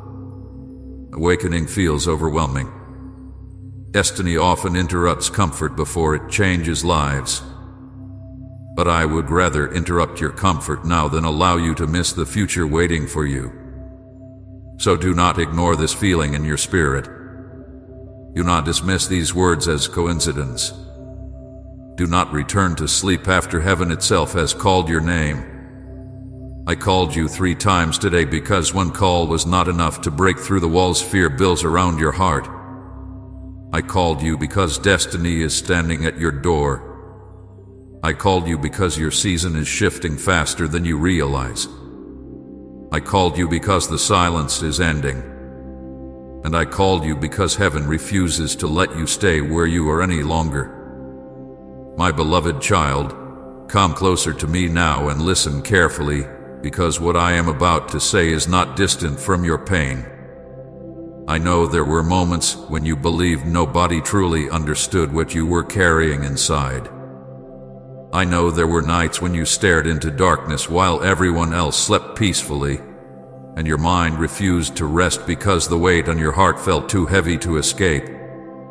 You smiled during the day while silently breaking apart at night. You answered people with "I'm fine" while fighting battles that words could never fully explain. But I need you to hear me clearly now. I saw every silent battle you fought. Not one moment escaped my eyes. Not one tear disappeared unnoticed. Not one sigh of exhaustion went unheard in heaven. Type "I choose you" again and again, Jesus, if your heart will never turn back from him. Dear family, I want to share something important with you all. Recently, our channel has been demonetized by YouTube, which means we no longer receive any earnings from our videos. Each video takes a lot of time, effort, editing, and resources to create, but we still want to continue spreading these powerful and uplifting messages to you. We truly wish to keep this channel alive and continue our mission, but doing this without any support is becoming very difficult. If our content has ever helped you, inspired you, or supported you in any way, we humbly request your support through Buy Me a Coffee. Even a small contribution helps us continue this journey. The support link is available in the comment section and the description. Thank you for your love, support, and prayers. God bless you. I saw you lying awake at night replaying painful memories over and over again, trying to understand why certain people hurt you the way they did. I saw how betrayal changed something deep inside your heart. You trusted people who promised they would never leave, yet they became the very ones who wounded you the most. Some walked away when you needed them most. Some spoke against you after you defended them. Some misunderstood your heart while pretending to understand your pain. And what hurt you most was not only what they did, but the fact that you stayed silent about it because you were tired of explaining yourself to people determined to misunderstand you anyway. But my child, while people judged what they could not understand, heaven watched your suffering closely. I watched every moment you held yourself together when your soul wanted to collapse. I saw the exhaustion nobody else noticed. I saw how tired you became carrying responsibilities that felt too heavy for one person alone. I watched you continue showing up for others while secretly wondering who would ever show up for you. I saw you pour love into people while your own heart slowly emptied itself trying to survive. I saw how mentally drained you became from constantly fighting battles nobody else could see. Some people thought you were distant, but they never understood how exhausted your spirit truly was. Some called you weak because they only saw your breaking point, not the thousands of moments you stayed strong before finally collapsing in private. But I saw all of it, my child. Heaven saw every hidden moment. I know the loneliness you carried. Not the loneliness of simply being alone, but the deeper loneliness of feeling unseen while surrounded by people. I know what it felt like sitting in rooms full of voices while silently feeling disconnected from everyone around you. I know how many times you wished someone would notice that you were not okay without you having to say it out loud. You became so used to carrying pain quietly that eventually people assumed silence meant strength. But silence was not strength all the time. Sometimes silence was survival. Sometimes silence was the only way you knew how to protect what little energy you had left. And still, through every lonely moment, I remained beside you even when you could not feel me near. My beloved child, I saw the financial stress that kept your mind restless. I saw you calculating numbers repeatedly, wondering how everything would work out. I saw the fear you buried whenever bills increased while opportunities seemed delayed. I heard the quiet prayers you whispered asking me to make a way when you no longer knew what to do. I saw the embarrassment you felt when you struggled silently while pretending everything was stable. I saw how hard you tried not to burden others with your worries because you already felt like too much for people to handle emotionally. But listen to me now. Your struggle never made you less valuable. Your hardship never made you forgotten. Your waiting season never meant I abandoned you. Even when provision looked delayed, heaven was still working behind the scenes of your life. I saw every emotional breakdown you hid from the world. I saw the moments when your chest felt heavy for reasons you could not explain. I saw you crying quietly so nobody else would hear. I saw the nights when you buried your face into your pillow trying to silence your pain because you did not want anyone asking questions you were too exhausted to answer. I know there were moments when you felt completely overwhelmed by life itself. Moments when your thoughts became too loud. Moments when disappointment stacked upon disappointment until your spirit felt numb. You wondered how much more you could endure before finally breaking apart completely. But my child, even during your lowest moments, I held you together in ways you never realized. There were days when you almost gave up emotionally, but somehow you kept moving forward anyway. There were moments when your heart felt shattered, but you still managed to survive another day. Do you understand how much strength that required? You keep looking at yourself and seeing weakness because you remember the moments you cried. But heaven looks at you and sees survival. Heaven sees endurance. Heaven sees a soul that survived storms that should have destroyed them completely. The fact that you are still here listening right now is proof that my hand never left your life. Many times you came closer to breaking than anyone around you realized. Yet somehow you survived every attack against your mind, every disappointment against your heart, every betrayal against your trust, every delay against your hope. My beloved child, people misunderstood you because they only saw fragments of your story. Some called you distant when you were actually healing. Some called you cold when you were simply exhausted from being hurt repeatedly. Some judged your silence because they never knew how many nights you spent fighting emotional battles alone. People often judge pain they have never personally carried. But while they misunderstood you, heaven understood completely. I knew the real reason behind your tears. I knew why certain words affected you so deeply. I knew why your smile sometimes hid sadness too heavy to explain. And even when others failed to show compassion, I remained near, watching over every broken piece of your heart. I know there were times when you questioned your worth because rejection surrounded your life for too long. Doors closed. Opportunities disappeared. People overlooked you. You watched others receive what you prayed for while you remained stuck in waiting seasons that felt endless. Sometimes you wondered if something was wrong with you. Sometimes you secretly blamed yourself for things that were never your fault.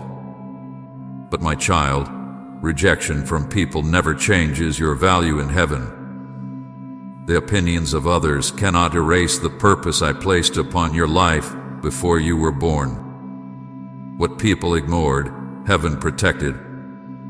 What people overlooked, heaven still called chosen. I saw how hard you fought to remain kind after being hurt. I saw how much effort it took not to let bitterness consume your spirit.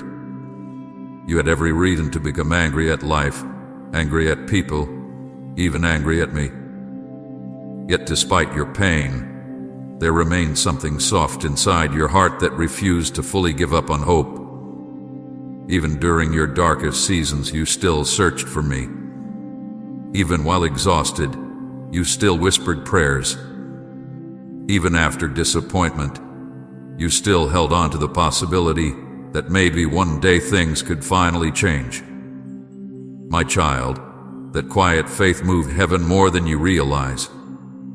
There were moments you felt emotionally abandoned. Moments when you begged for relief while silence surrounded you.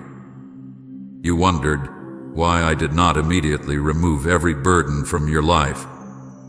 But I need you to understand something now that your pain once prevented you from seeing clearly. I never abandoned you in those seasons. I was carrying you through them. There were battles happening around your life that you never even saw because my hand protected you from destruction greater than what reached you. The enemy wanted your pain to completely consume your identity. He wanted disappointment to convince you that your future was hopeless. He wanted exhaustion to silence your purpose forever. But he failed because I never allowed him to fully destroy what belongs to me. My beloved child, I know you became tired of being strong all the time. Tired of pretending you could handle everything alone. Tired of constantly surviving instead of truly living. But hear me clearly now. Your survival was not meaningless. Every battle you endured built strength inside your spirit that will carry you into the next season of your life. You survived heartbreak that should have destroyed your ability to love. You survived betrayal that should have turned your heart bitter. You survived pressure that should have crushed your confidence completely. You survived loneliness that should have emptied your hope. And through every storm, heaven stayed near. So stop believing the lie that your tears made you weak.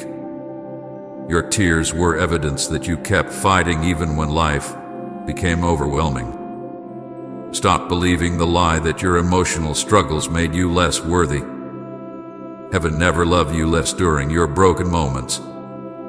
In fact, I grew even closer to you then. I sat beside you during every sleepless night. I remained present during every silent breakdown. I stayed close while you questioned whether anyone truly cared. And now I am telling you this because I need your heart to finally understand something important.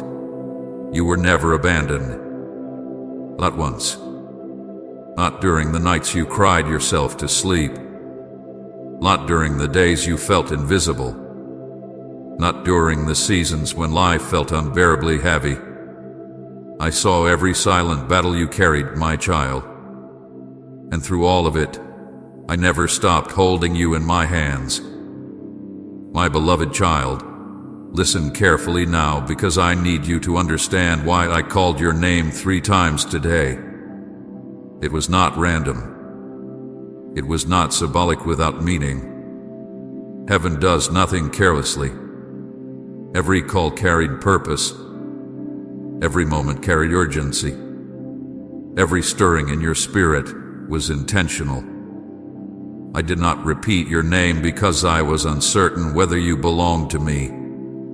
I repeated your name because your destiny stands at a moment too important for distraction, fear, or delay to continue controlling your life.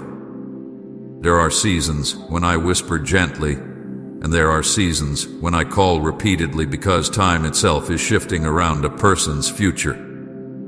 You are standing inside such a season now. Your spirit feels it. Your heart senses it. Something inside you knows life cannot continue the same way much longer. That feeling is not imagination. It is the sound of heaven calling you forward. The first time I called your name today, I called to awaken you spiritually. My child, you have been surviving for so long that parts of your spirit slowly fell asleep without you even realizing it. Pain exhausted you. Delay distracted you. Disappointment numbed you. You continued functioning outwardly, but inwardly your expectation began dying quietly. You prayed, but sometimes without believing anything would truly change. You worshipped while secretly carrying exhaustion too deep to explain. You moved through daily life carrying hidden heaviness while your spirit slowly lost sensitivity to my voice. But I refused to let you remain spiritually asleep while your destiny stood waiting nearby. So I called your name. Not softly, not passively. I called your name because your soul needed awakening before the next chapter could begin. You became too accustomed to surviving environments that drained your peace, too comfortable carrying burdens I never created you to carry forever, too familiar with disappointment.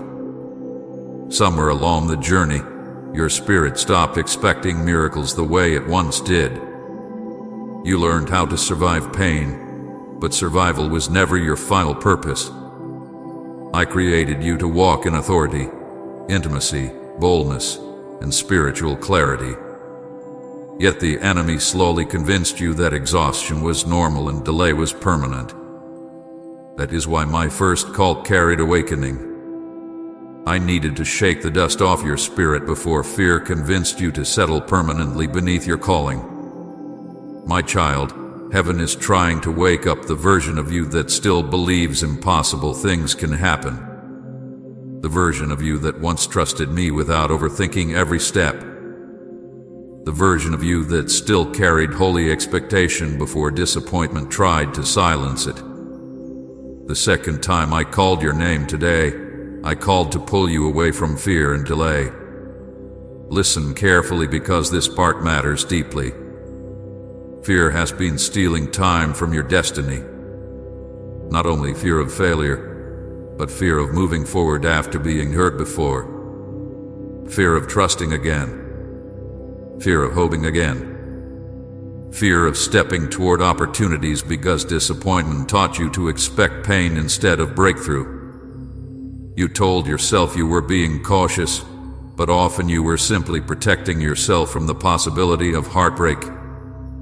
My child, I understand why fear entered your heart. I saw the betrayals. I saw the rejection. I saw the moments life knocked the breath out of your spirit unexpectedly. But if fear controls your decisions, it will slowly imprison your future. Comment you are holy, worthy, and forever my Lord if His reign burns brightly in your heart. And share this video. Dear family, I want to share something important with you all. Recently, our channel has been demonetized by YouTube, which means we no longer receive any earnings from our videos. Each video takes a lot of time, effort, editing, and resources to create, but we still want to continue spreading these powerful and uplifting messages to you. We truly wish to keep this channel alive and continue our mission, but doing this without any support is becoming very difficult. If our content has ever helped you, inspired you, or supported you in any way, we humbly request your support through Buy Me a Coffee. Even a small contribution helps us continue this journey. The support link is available in the comment section and the description. Thank you for your love, support, and prayers. God bless you. Your silence has become louder than your prayers, and heaven is feeling every second of it. My beloved child, stop for a moment and listen carefully to me because this message is not reaching you by accident. I know you have been pretending to stay strong. I know you have been smiling around people while silently breaking inside. I know there were nights when you stared at the ceiling asking yourself whether anything in your life would ever truly change. And little by little, without even realizing it, your conversations with me became shorter. Your prayers became weaker. Your heart became quieter. You stopped talking to me the way you once did, not because you stopped loving me completely, but because pain convinced you that silence was safer than hope. But my child, your silence is breaking my heart because I never stopped listening for your voice. You think I did not notice the distance growing between us, but I noticed every moment. I noticed the nights when you wanted to pray but exhaustion won instead. I noticed the tears you wiped away quickly because you were tired of explaining your pain. I noticed how disappointment slowly changed the way you looked at your future. There was a time when you spoke to me about everything. You trusted me with your dreams, your fears, your hopes, and even the smallest details of your life. But after enough heartbreak, enough rejection, enough waiting, enough unanswered questions, you slowly began pulling away. Not all at once, not dramatically, just quietly. A little more silence each day, a little more emotional distance each night, until one day, your spirit became so tired that even speaking to me felt difficult. But my beloved child, even while you stopped talking, I never stopped watching over you. I watched every hidden tear that nobody else noticed. I saw it every moment you locked yourself away because you did not want people seeing how broken you truly felt. I saw the nights when anxiety kept your mind awake until morning. I heard every sigh of frustration that escaped your lips when life became too heavy again.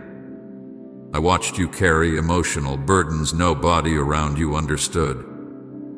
People saw your outside, but heaven saw your hidden pain. Heaven saw the silent battles you never explained to anyone because you feared becoming a burden. And while you were silently falling apart, I stayed beside you every single moment. You believed your silence pushed me away, but my child, nothing could ever make me stop loving you. Even during the moments you felt spiritually numb, I remained near. Even during the seasons when your faith felt weak, I stayed close. Even during the nights you questioned whether your prayers mattered anymore, heaven still listened carefully to every whisper hidden inside your heart. You thought silence meant separation, but silence never changed my love for you. I have watched over you through every painful season, through every emotional collapse, through every moment you nearly gave up completely. And the reason I brought you here today is because I refuse to let your pain silence your spirit forever. I know life wounded you deeply. I know betrayal changed something inside your heart. I know rejection made you question your worth. I know disappointment exhausted your ability to keep hoping the way you once did. You kept trying to stay strong for everyone else while quietly carrying pain that became heavier with every passing season. There were moments when you wanted someone to notice you were not okay without you having to explain it. But people often missed the signs because you became too skilled at hiding your sadness behind forced smiles. Yet heaven never missed a single moment. I saw your breaking heart even when nobody else did. My beloved child, there were nights when you cried silently after everyone else had fallen asleep. Nights when you replayed painful memories over and over inside your mind, wondering why life became so difficult. You questioned whether I still had a plan for your future. You questioned whether things would ever truly become better. Sometimes you even questioned whether I was still close to you at all. But listen carefully now, because I need your spirit to hear this clearly. I was there during every single moment. I sat beside you during every breakdown. I remained close during every moment your chest felt heavy with sadness. I stayed near while fear whispered lies telling you your life would never change. You were never abandoned, my child. Never. The enemy wanted your silence because silence slowly creates distance between wounded hearts and healing. You wanted disappointment to convince you that speaking to me no longer mattered. You wanted your exhaustion to become permanent isolation. You wanted your pain to slowly harden your heart until you stopped expecting love, peace, restoration, and breakthrough altogether. But I brought you here today because I am calling your heart back to me before hopelessness grows any deeper. This message is not punishment. It is rescue. It is heaven reaching toward you while you quietly drown beneath emotions nobody else fully understands. Right, you are the anchor holding me steady if His love has kept you from drifting. I know there were moments when you almost gave up completely. Moments when you stopped expecting good news. Moments when waking up each morning already felt emotionally exhausting before the day even began. You became tired of carrying invisible pain. Tired of fighting silent battles. Tired of pretending everything was fine while internally struggling to survive emotionally. And somewhere inside your exhaustion, you stopped speaking to me the way you once did because you feared another season of silence in return. But my beloved child, my silence was never rejection. There were battles happening around your life that you could not see. There were moments I protected you from destruction you never realized was approaching. There were nights heaven held you together when your mind felt too overwhelmed to continue. Do not mistake your survival for coincidence. The reason you are still here listening to this message is because my hand never left your life. There were days when your spirit became so tired that you could barely keep moving forward, yet somehow you survived it. Somehow you woke up again. Somehow you continued breathing despite the heaviness inside your heart. That was not your strength alone. That was my grace carrying you through moments that should have destroyed you emotionally. And now I am speaking directly into your silence because I want your heart to understand something important. You do not have to hide from me anymore. Come back to me, my beloved child. Bring me your exhaustion. Bring me your disappointment. Bring me your anger, your confusion, your fears, your questions, your hidden tears. Stop believing you must appear spiritually strong before approaching me again. I already know every broken part of your heart, and I still love you completely. I am not waiting to condemn you for becoming distant. I am waiting to heal you. I am waiting to restore what pain damaged inside your spirit. I am waiting to remind you that your story is not ending in heartbreak. Your silence has lasted long enough. The walls around your heart have stood long enough. The fear, the emotional numbness, the loneliness, the exhaustion, none of it will define your future forever. I already wrote the next chapter of your life, and it does not end with you broken, forgotten, and spiritually empty. It ends with healing. It ends with restoration. It ends with peace returning to your heart and joy returning to your spirit. One day people will look at your life and struggle to believe how much pain you once carried because the restoration I am bringing will overshadow the suffering you survived. But first, I need your heart to come back to me fully. Not the version of you pretending to stay strong. Not the guarded version hiding behind silence. I want the real you. The tired you. The hurting you. The version of you that still secretly hopes life can become beautiful again even after everything that happened. Dear family, I want to share something important with you all. Recently, our channel has been demonetized by YouTube, which means we no longer receive any earnings from our videos. Each video takes a lot of time, effort, editing, and resources to create. But we still want to continue spreading these powerful and uplifting messages to you. We truly wish to keep this channel alive and continue our mission, but doing this without any support is becoming very difficult. If our content has ever helped you, inspired you, or supported you in any way, we humbly request your support through Buy Me a Coffee. Even a small contribution helps us continue this journey. The support link is available in the comment section and the description. Thank you for your love, support, and prayers. God bless you, because I am still here, my beloved child. I never walked away. I never stopped listening for your voice. And no matter how silent you became, heaven never stopped calling your name. Writing Chapter 1, The Silence Between You and God. My beloved child, there was a time when speaking to me felt natural to you. You talked to me during quiet mornings, during long nights, during moments of fear, during moments of hope.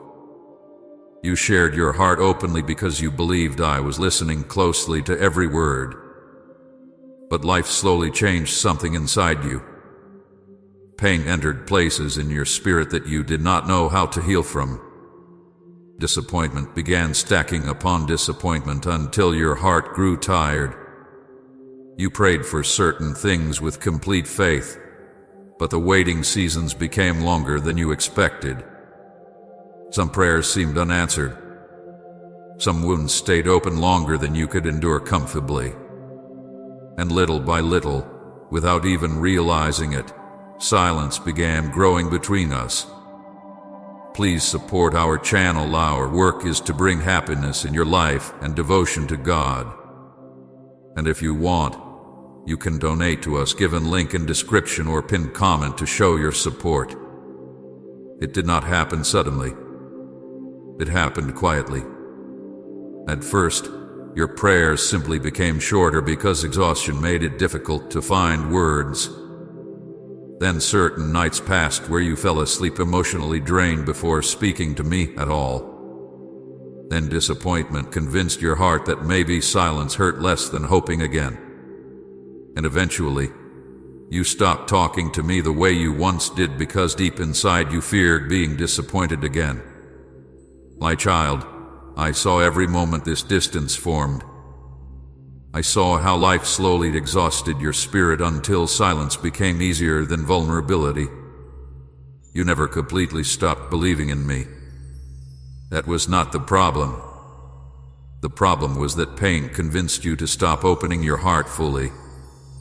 You still carried faith somewhere deep inside, but your trust became wounded. You began protecting yourself emotionally, even from me. You stopped bringing me certain prayers because previous waiting seasons hurt too much. You stopped dreaming openly because disappointment made hope feel dangerous. You stopped expecting joy because sadness had become too familiar. And while people around you continued seeing your outside smile, heaven watched your spirit slowly growing quieter inside. My beloved child, your silence never made me angry with you. It broke my heart because I understood why it happened. I knew the rejection that wounded your confidence. I knew the betrayal that made trust difficult again.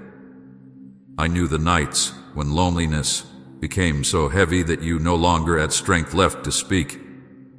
I knew the silent battles taking place inside your thoughts while nobody else noticed your emotional exhaustion. And during every single moment, I remained near you even while you struggled to feel my presence. There were nights when you stared into darkness carrying questions too painful to say aloud. You wondered why life became so heavy. You wondered why people disappointed you repeatedly. You wondered why the future felt uncertain despite your prayers. And sometimes you even wondered whether I still heard your voice at all. But my beloved child, heaven never stopped listening. Not once. Every tear you cried silently still reached me. Every sigh of exhaustion still reached me. Every hidden fear still reached me. Even when your words disappeared, your pain still spoke loudly in heaven. The enemy wanted this silence because silence creates isolation. He knew that if disappointment could wound your heart deeply enough, Eventually, you would begin withdrawing emotionally from the very place healing could be found. You wanted your exhaustion to grow until prayer felt meaningless. You wanted your sadness to convince you that distance from me was safer than vulnerability with me. But the enemy lied to you, my child. Your healing was never meant to happen far away from my presence. Your restoration was never meant to happen alone. That is why I interrupted your life with this message today. Because heaven refuses to let silence destroy your spirit permanently. You became so used to surviving pain quietly that eventually silence felt normal. You carried emotional burdens without telling anyone because you feared becoming too much for people to handle. And eventually that same oscillation entered your relationship with me. You stopped bringing me your deepest emotions because part of you wondered whether anything would truly change. But my beloved child, I never asked you to carry your pain alone. I never expected you to appear perfect before speaking honestly with me. I wanted your real heart all along, even the broken parts. I know there were moments when you felt spiritually numb. Moments when worship no longer moved your heart the same way it once did. Moments when praying felt empty because your emotions became too exhausted to respond. But emotional numbness never scared me away from you. I understood what your spirit was enduring. I knew survival mode had taken over your heart after carrying too much pain for too long. And still I stayed close because my love for you does not disappear during your weakest seasons. My beloved child, the silence between us is ending now. Not because I stopped loving you before, but because your heart can no longer survive disconnected from my presence. You need healing deeper than human comfort can provide. You need peace stronger than temporary distractions. You need restoration capable of reaching the hidden wounds nobody else fully understands. And that healing begins when you stop hiding your brokenness from me. Come back to me honestly. Bring me your disappointment. Bring me your confusion. Bring me the questions you buried because you feared the answers. Bring me the tears you hide from everyone else. Bring me the exhausted version of yourself that no longer knows how to pretend everything is okay. Because I am not rejecting you for becoming silent, my child. I am calling you back home. My beloved child, even during the moments when you stopped talking to me, I never stopped watching over you. Not for 1 second. I know there were nights when you felt completely invisible. Nights when it seemed like nobody truly noticed how much pain you were carrying inside. You became so skilled at hiding your emotions that people assumed you were stronger than you actually felt. They saw you functioning, smiling, working, surviving, but they did not see the silent battles taking place underneath your calm appearance. Yet heaven saw everything. I saw every hidden crack forming inside your heart. I saw every moment your spirit felt exhausted beyond words. I saw the tears you wiped away quickly because you were tired of explaining your sadness to people who only partially understood your pain. There were nights when your mind would not rest no matter how exhausted your body felt. You lay awake replaying conversations, replaying disappointments, replaying painful memories over and over again while anxiety slowly drained your peace. You kept asking yourself questions nobody else heard.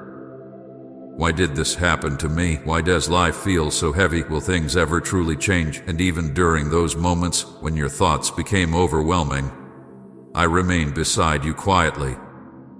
You could not always feel my presence because pain had clouded your spirit with exhaustion. But my child, I was there every single night holding you together when you felt like collapsing emotionally. I know there were moments when loneliness wrapped itself around your heart so heavily that even being surrounded by people did not remove it. That deep loneliness hurt differently because it made you feel unseen.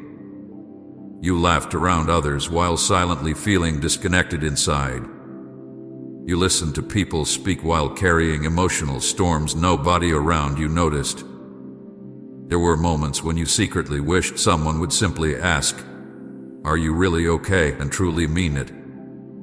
But instead, you carried your pain quietly because you feared becoming too much for others to handle emotionally. Yet heaven never considered your pain too much. I listened carefully to every silent cry hidden beneath your outward strength. My beloved child, I saw the emotional exhaustion that nobody else fully understood. I saw how tired you became constantly fighting battles inside your mind. You tried so hard to stay positive while secretly feeling drained by disappointment after disappointment.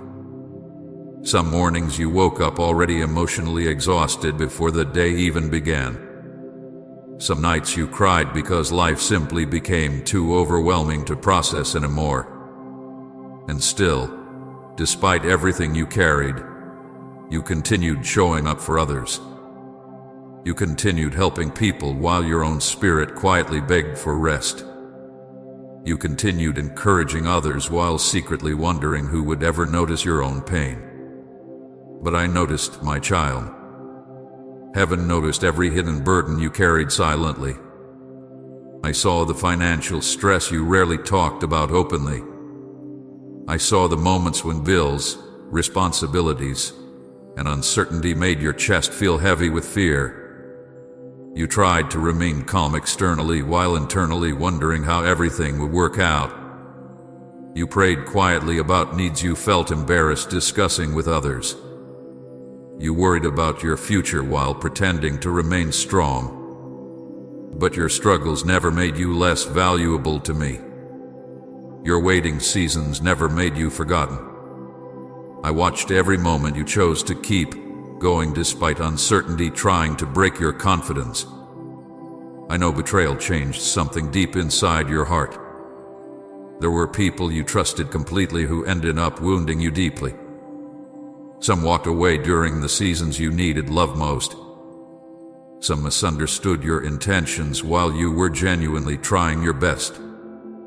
Some judged your pain without understanding your battles. And after enough heartbreak, you slowly stopped opening your heart fully because protecting yourself emotionally felt safer than risking another disappointment. But my beloved child, while people abandoned you, heaven remained close. While others misunderstood you, I understood every hidden part of your heart completely. I watched every emotional breakdown you hid from the world. I saw the moments when you locked yourself away because you no longer had strength to pretend everything was okay. I heard the cries you silenced into pillows late at night because you did not want anyone hearing how broken you felt. I saw the shaking in your spirit during moments when anxiety became overwhelming. I saw the numbness that entered your emotions after carrying sadness for too long. There were even moments when you questioned whether your life would ever feel peaceful again. But my child, even during those darkest moments, my love for you never weakened. Not once. You thought your silence pushed me away, but the truth is that your pain pulled me even closer. I stayed beside you during every sleepless night. I stood near you during every panic-filled moment. I remained close during every silent breakdown. Even when you stopped speaking openly to me, I still understood the language of your tears. Dear family, I want to share something important with you all. Recently, our channel has been demonetized by YouTube, which means we no longer receive any earnings from our videos. Each video takes a lot of time, effort, editing, and resources to create. But we still want to continue spreading these powerful and uplifting messages to you.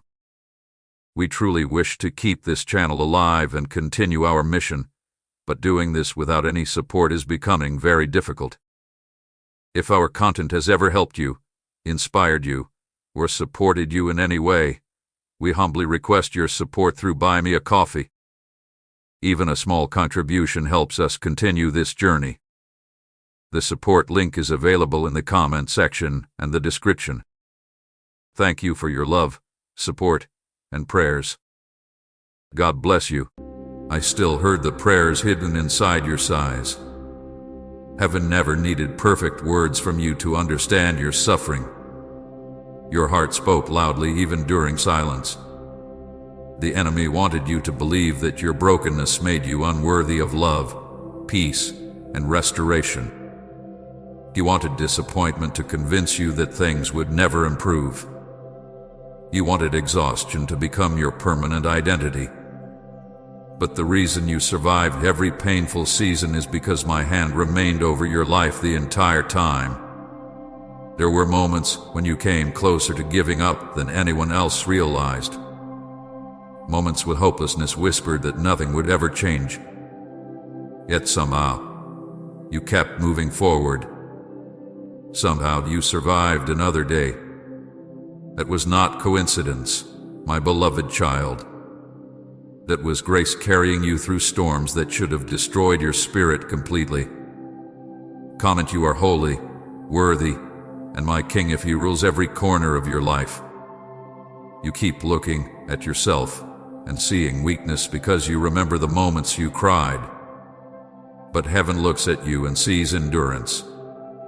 Heaven sees courage. Heaven sees someone who continued surviving despite emotional battles that would have crushed many others completely. Do not underestimate the strength it took to survive what you survived. Do not minimize the pain you carried simply because nobody else fully saw it. Heaven saw it all clearly. I know there were moments when you felt emotionally abandoned. Moments when prayers seemed unanswered for so long that silence became painful. Moments when you wondered whether I still had plans for your future at all. But my beloved child, silence never meant absence. While you were hurting, I was protecting you from battles you never even saw. While you were waiting, I was arranging things behind the scenes of your life. While you felt forgotten, heaven was still moving carefully around your future. You only saw the pain happening in front of you, but I saw the restoration slowly approaching behind it. There were also moments when I protected you from complete destruction without you even realizing it. There were nights when your mind became dangerously overwhelmed, yet somehow peace slowly returned enough for you to continue. There were situations that could have ended far worse, but my hand intervened quietly. There were people whose intentions would have damaged your future deeply, but I removed them before greater harm could occur. You call some seasons painful, but heaven calls some of those seasons protection. My beloved child, I never stopped watching over you because my love does not disappear during broken seasons. Human love often weakens when people become difficult, exhausted, emotional, or wounded. But my love remains steady through every version of you. I loved you during the nights you cried yourself to sleep. I loved you during the moments you doubted your worth. I loved you during the seasons you became distant and silent. I loved you during every emotional collapse and every hidden fear. Nothing about your brokenness ever changed my decision to stay beside you. And now I am speaking directly into your pain because I need your spirit to hear something clearly. Your suffering did not go unseen. Every tear mattered. Every silent prayer mattered. Every painful night mattered. Heaven recorded every moment you thought nobody noticed your pain. And the same God who watched you survive your darkest nights is now preparing to restore the parts of your heart that suffering tried to destroy. Your story is not ending in silence, my beloved child. The tears you carried in hidden places will not be wasted. I never stopped watching over you, and I never will. My beloved child, pain changed you in ways nobody else fully understands. There was a version of you that once laughed more freely, trusted more easily, hoped more boldly, and loved without constantly fearing disappointment. But life wounded your spirit deeply. Betrayal entered places inside your heart that once felt safe. Rejection slowly damaged your confidence. Disappointment kept arriving before old wounds even finished healing. And little by little, you became someone who learned how to survive emotionally instead of someone who still knew how to rest peacefully inside joy. I saw every part of the transformation happen. I saw how suffering slowly changed the way you looked at people, the way you looked at yourself, and even the way you looked at me. You did not become guarded overnight. It happened one painful moment at a time, one heartbreak at a time, one unanswered prayer at a time, one betrayal at a time. You trusted people who eventually walked away from you. You gave loyalty to people who repaid you with silence. You carried others through their hardest seasons while secretly hoping someone would notice your own pain too. But many times, when you needed comfort most, you found yourself standing emotionally alone. And after enough disappointment, your spirit slowly stopped expecting consistency from anyone. You became careful, violent, protective. You stopped speaking about your deepest feelings because experience taught you that vulnerability often ended in pain. My beloved child, I know rejection wounded you deeply. Some people overlooked your heart completely while celebrating others around you. Some never appreciated the sacrifices you quietly made for them. Some only noticed you when they needed something from you. And because rejection happened repeatedly, you slowly started questioning your own worth. You wondered whether something was wrong with you. You wondered why people kept leaving. You wondered why love often felt temporary in your life. But listen carefully to me now. Rejection from people never changes your value in heaven. Human misunderstanding never cancels divine purpose. People may fail to recognize your worth, but I have always known exactly who you are. I know financial pressure exhausted your spirit too. There were seasons when you felt trapped between responsibility and fear. Bills increased while opportunities seemed delayed. You smiled around others while silently carrying stress heavy enough to steal your peace at night. Sometimes you prayed about money so often that eventually exhaustion made you stop speaking about it altogether because disappointment made hope feel painful. But my child, I saw every moment you worried quietly about your future. I saw how hard you fought to stay calm while internally feeling overwhelmed by uncertainty. And even during those difficult seasons, I never abandoned you. Pain also changed the way you trusted people emotionally. You stopped opening your heart fully because too many wounds taught you that attachment often ended in heartbreak. You became careful with your words, careful with your emotions, careful with your expectations. You built invisible walls around your spirit because survival taught you that distance sometimes felt safer than vulnerability. But those walls that protected you from pain also slowly isolated you from healing. The enemy wanted your heartbreak to become permanent emotional separation from others, from peace, and eventually even from me. My beloved child, there were moments when your pain became so heavy that you barely recognized yourself anymore. You looked in the mirror and saw exhaustion instead of joy. You saw sadness hidden behind tired eyes. You saw someone surviving life instead of truly living it. And what hurt most was that nobody around you fully realized how deeply wounded you actually felt. People often expected strength from you because you became skilled at carrying pain quietly. But carrying pain quietly never meant you were not hurting deeply inside. I know there were nights when your thoughts became your greatest battle. You replayed painful memories repeatedly, trying to understand why certain things happened the way they did. You questioned your decisions. You questioned your future. Sometimes you even questioned whether happiness would ever truly return to your life again. Anxiety became heavy. Fear became familiar. And because disappointment happened repeatedly, your spirit slowly stopped expecting good things confidently. Hope became difficult because previous pain taught you to prepare for heartbreak instead of breakthrough. But my beloved child, pain never had permission to define your final identity.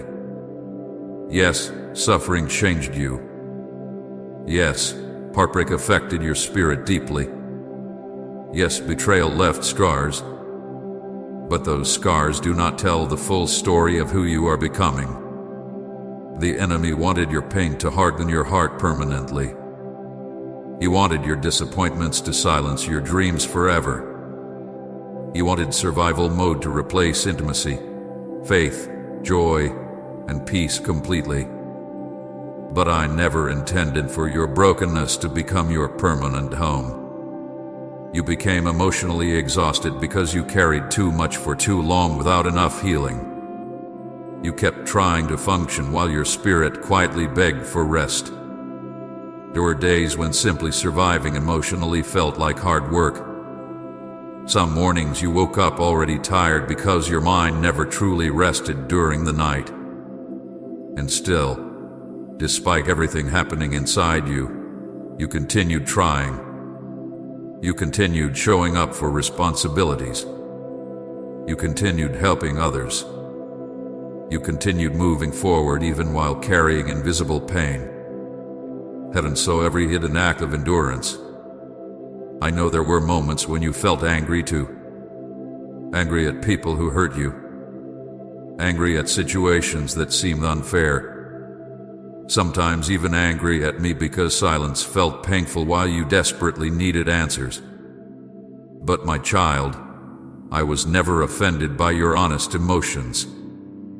I understood your wounded heart completely.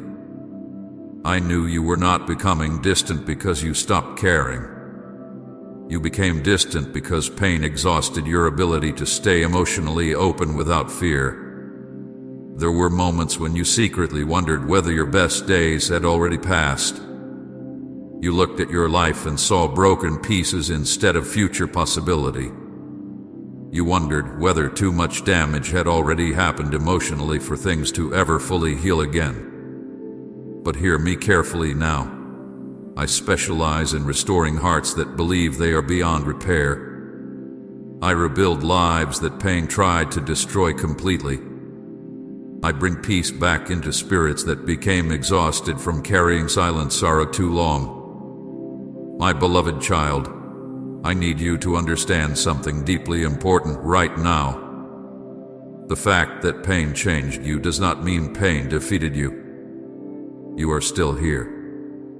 You are still breathing. You are still listening to my voice right now.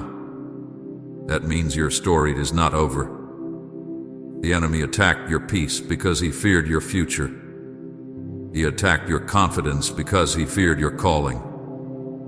He attacked your hope because he feared the strength you would eventually discover through survival. But despite everything you endured, heaven never released its grip on your life. You may feel emotionally scarred, but scars are proof of survival, not proof of defeat. Every painful season you survived created strength inside your spirit that comfort alone could never produce. You became wiser, more discerning, more compassionate toward the pain of others, more aware of what truly matters. Yes, suffering changed you, but it also prepared parts of your spirit for the next chapter I am writing over your life. The version of you that entered those painful seasons is not the same version listening to me now. You have survived heartbreak that should have destroyed your ability to trust completely. You survived loneliness that should have buried your hope. You survived emotional exhaustion that should have stolen your future entirely. And because you survived, Heaven is preparing restoration greater than the suffering you carried. So stop believing the lie that pain ruined your life permanently. Pain wounded you, but it did not cancel your destiny. Suffering changed you, but it did not remove my hand from your future. You are still mine, my beloved child. And the same God who watched pain reshake your heart is now preparing to heal, restore, and rebuild every broken part that suffering tried to destroy.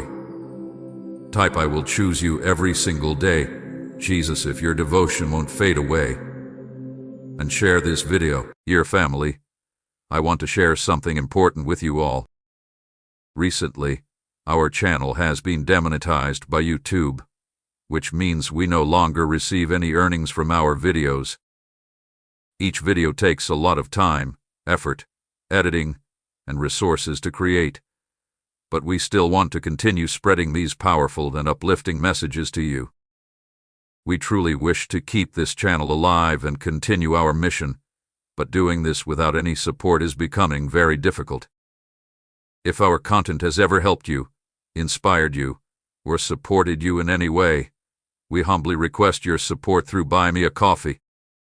Even a small contribution helps us continue this journey. The support link is available in the comment section and the description. Thank you for your love, support, and prayers. God bless you. My child, pause for just a moment. Let everything else fall quiet. The noise of the day, the weight of your worries, the voices that pull you in every direction, let them all fade away right now. I have something to say to you, and I need you to hear it, not just with your mind, but with the deep and still place inside your heart. These words were not formed by chance. They were shaped carefully, lovingly, long before the very foundations of the world were set in place. I formed them for you, for this moment, for exactly where you are right now. You are not here by accident. You are not here because life simply carried you to this place without intention. You are here because I called you gently, firmly, with great purpose and with love. I see you, my child. I see the version of you that smiles when others are watching, and I see the version of you that sits quietly when the day is done, carrying more than anyone around you knows. I see the weariness behind your eyes. I see the questions you are afraid to ask out loud. I see the dreams you have slowly folded and tucked away, afraid to hope for them any longer. I see all of it, and none of it makes me turn away. None of it makes me love you less. In fact, it draws me closer. You have walked through seasons that were harder than you ever expected. You have carried weights that were never meant for one person to carry alone. There were nights when the silence felt unbearable. Mornings when rising felt like the heaviest thing you had ever been asked to do. And still, you rose. Still, you kept going. I saw that, my child.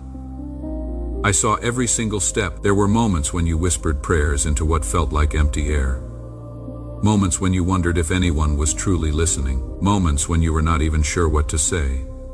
So you just sat in the quiet and hoped that was enough. It was enough. I heard every word. I heard every silence. I heard everything your heart could not find the language for. There is not a single cry that has ever left your lips that I did not catch. There is not a single tear that has fallen that I have not held carefully in my hands.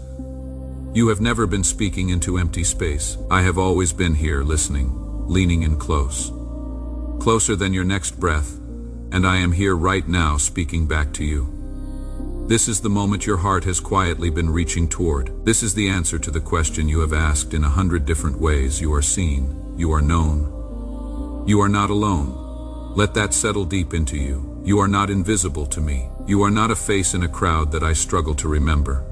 I know your name. I know the sound of your heartbeat. I know the specific weight of the thing that has been pressing down on your chest. And I have come to speak directly into the middle of it. My child, I want you to hear this clearly. Your pain is real. I do not minimize it. I do not rush past it. The grief you have carried, the disappointment, the heartbreak, the confusion. I know how heavy it has been. There were relationships that left you wounded, words spoken over you that embedded themselves deep, shaping the way you saw yourself in ways you never intended to allow. There were losses that took pieces of your heart with them when they left. There were moments when the future you had believed in seemed to dissolve right before your eyes. And you did not know how to rebuild hope from the pieces that remained. I know all of it. I was there for every one of those moments, not watching from a distance, not unmoved by what you were walking through. I was right there beside you, grieving with you, holding the parts of you that were breaking, even when you could not feel me. Even when my presence was the last thing that felt real, I was there, and I need you to know something about those hard seasons. They were not evidence that I had forgotten you. They were not proof that you were being punished. They were not signs that your life had slipped through the cracks of my care. Every valley you have walked through, I walked through with you. Every dark night, I was the quiet that held you when nothing else could. Every broken moment, I was already holding the pieces, already working, even when you could not see it. You were never abandoned, not once. My child, you have been carrying something in secret. There are fears you have not told anyone, doubts that rise up in the still hours. A quiet voice inside that sometimes asks, "Am I enough? Does any of this matter? Will it ever get better?" I hear that voice. I hear every question it asks, and I want to answer each one. Yes, you are enough. Not because of what you have accomplished, not because you have it all together, but because you are mine, and my love does not require you to earn it. Yes, it matters. Your life matters. Your heart matters deeply to me. And yes, it will get better, not because circumstances will always bend the way you hope, but because I am at work in ways you cannot yet see.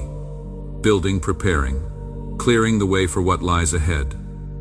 Hold on to that, my child. When the doubt rises, hold on. When the fear is loud, hold on.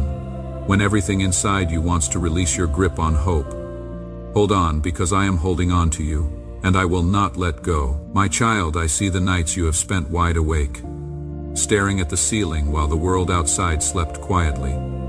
Your mind replaying conversations, decisions, moments you wished had gone differently. There is a particular kind of loneliness in those hours, a kind that feels very far from rest. I know those nights. I was in each one of them, when sleep would not come, and your thoughts felt like a storm you could not quiet. I was sitting with you in the middle of it, not asleep, not absent, right there with you in the dark. I want to speak to you about that silence now, because sometimes silence feels like absence. But that is not what it is. When you could not hear my voice, that did not mean I was gone. I am not a God who disappears when things become difficult. I am a God who stays, who remains, who does not waver. The quiet seasons were never empty. They were full of my presence, even when you could not feel it. Think of a root growing slowly and deeply beneath the soil before a single leaf has appeared above the ground. You cannot see the root working, but it is working without ceasing. I was working in the hidden places, in the parts of your story you could not yet see. And what grows slowly in the dark often blooms most beautifully when the light finally comes. Your story is not over, my child. It has not even reached its most beautiful chapter. My child, I also see the moments when you have doubted yourself in the quiet. The moments when you have replayed your choices and wondered if you made the wrong ones. The moments when you have felt the gap between who you are and who you hope to be. I want you to know something about those gaps. They do not disqualify you. They do not disappoint me. They are simply the space where my grace does its most beautiful work. I want you to know something about the weariness you feel. It is not weakness. It is the evidence of how long you have held on. Weak people do not carry what you have carried and keep walking. Weak people do not love others when their own hearts are breaking.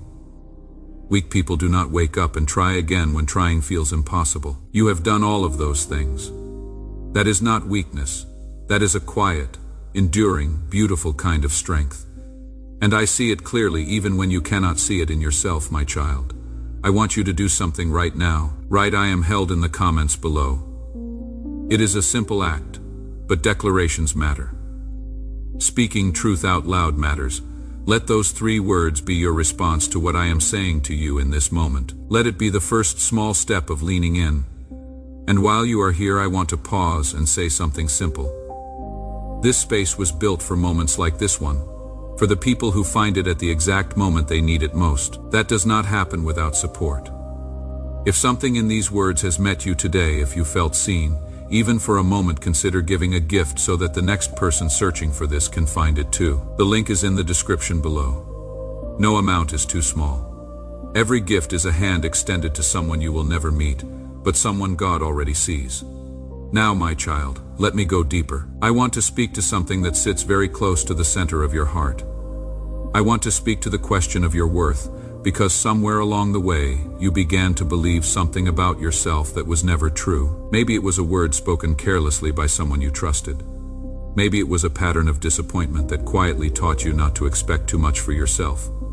Maybe it was failure, or rejection, or the feeling of being consistently overlooked.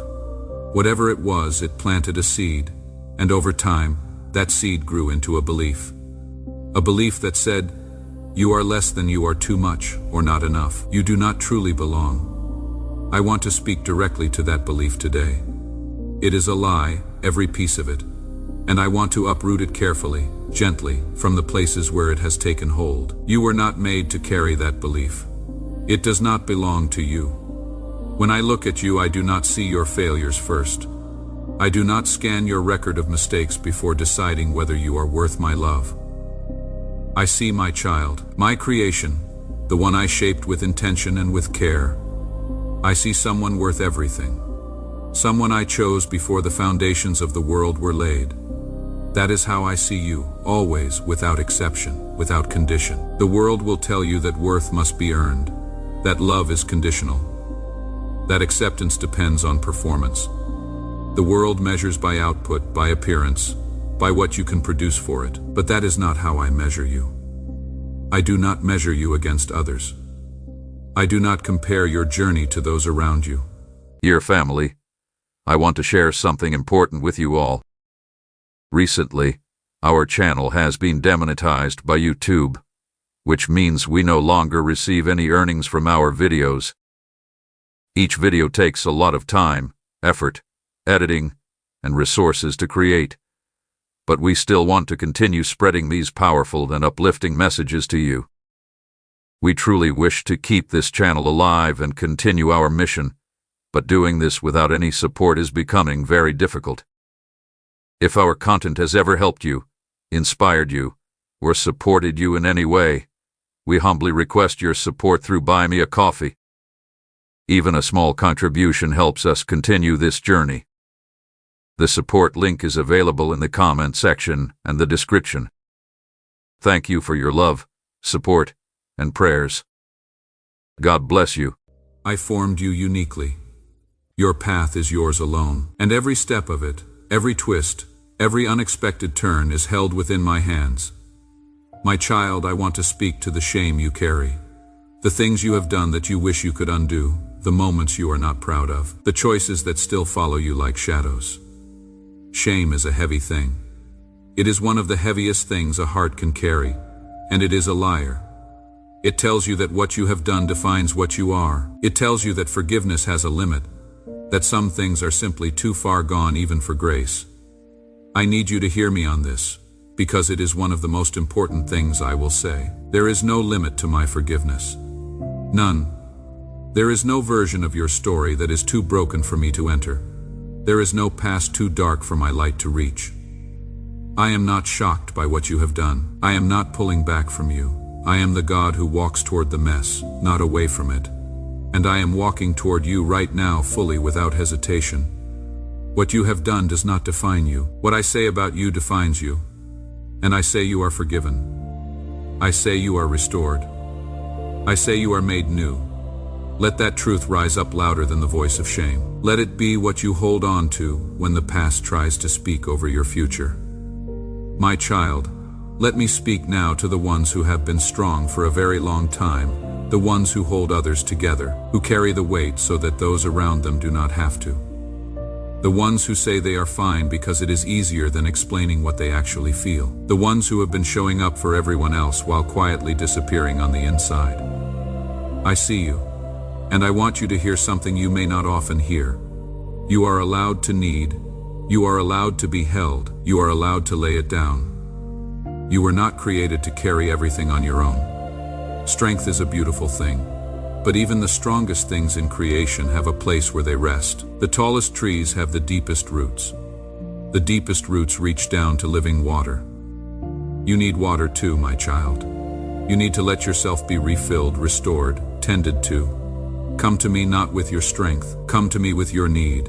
That is not weakness, that is wisdom. I am not waiting for you to have it together before I welcome you. I am welcoming you right now, exactly as you are, exactly where you stand. Come tired, if tired is what you are.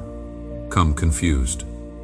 If that is where you find yourself today, come with questions, if the answers have not yet arrived. I am not a God who requires you to be presentable before entering my presence. I am the God who says, come as you are.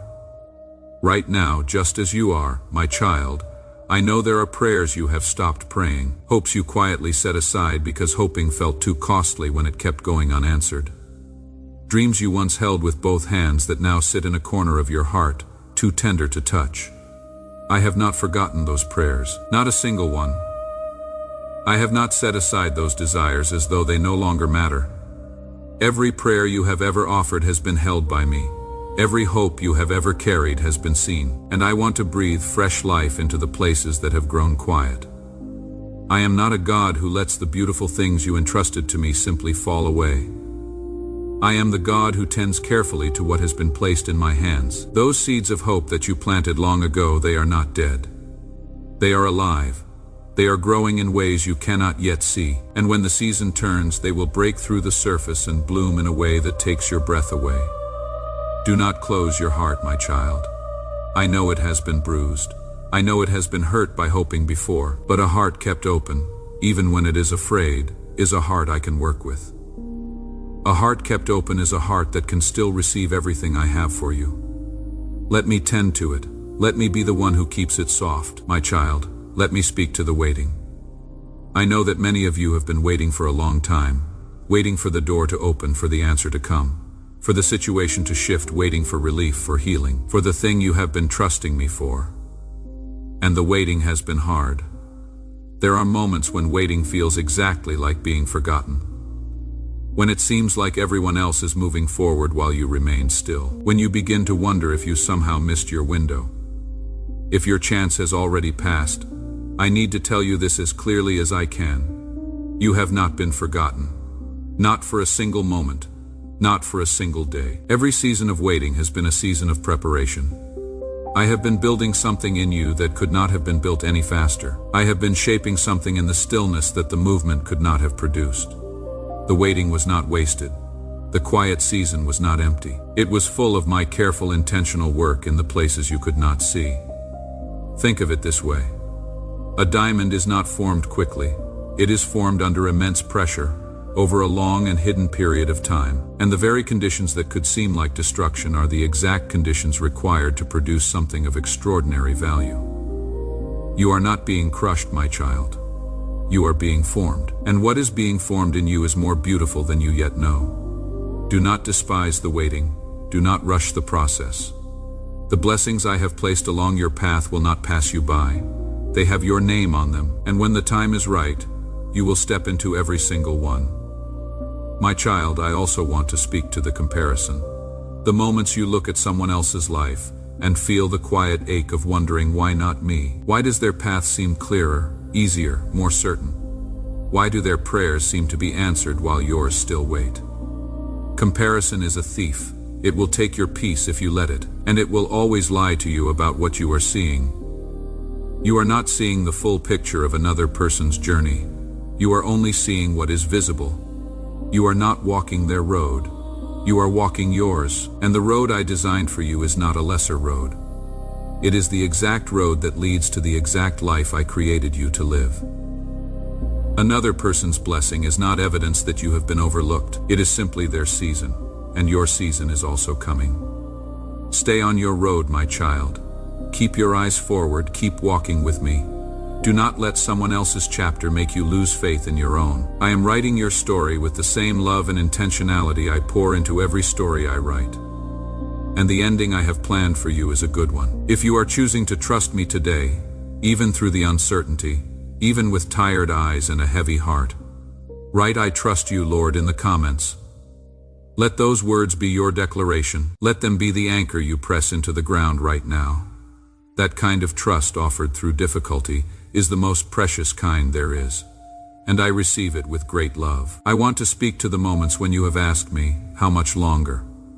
I hear that question. I honor it, and my answer is this: long enough to build in you what needs to be built, and not one day more. I do not extend your trials without reason. Every moment has a purpose, and the purposes I am working toward in you are good. My child, the season of heaviness is turning. The weight you have been carrying is lifting, even now as these words reach you. I am not asking you to feel it all at once. Healing rarely arrives like a flood. More often it comes like a dawn, gradually, softly, one small degree of light at a time, until suddenly you realize the dark is behind you and there is warmth on your face again. That is what is happening. That is what I am doing. Even in the moments that feel unchanged, I am changing things. In the places that still feel the same, I am moving. Do not let the slowness of the process convince you that nothing is happening. Some of the most important things that have ever taken place in your life, you did not see until they were already complete.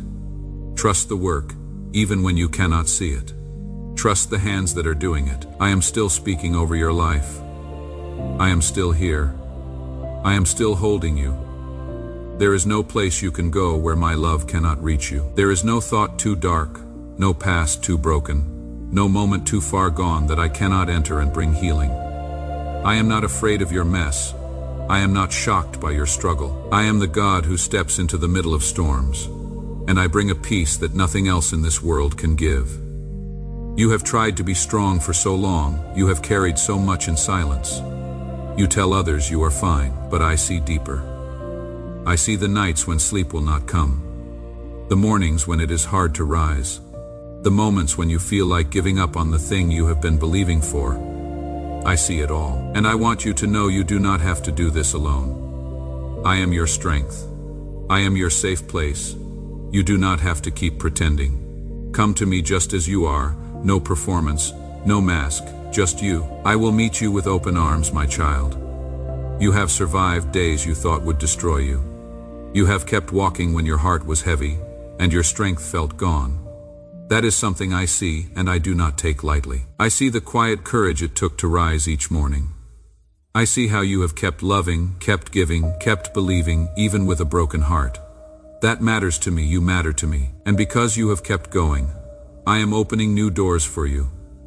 Doors you did not even know existed. You have been faithful in the small and difficult things, and now I am entrusting you with more. There are blessings with your name on them.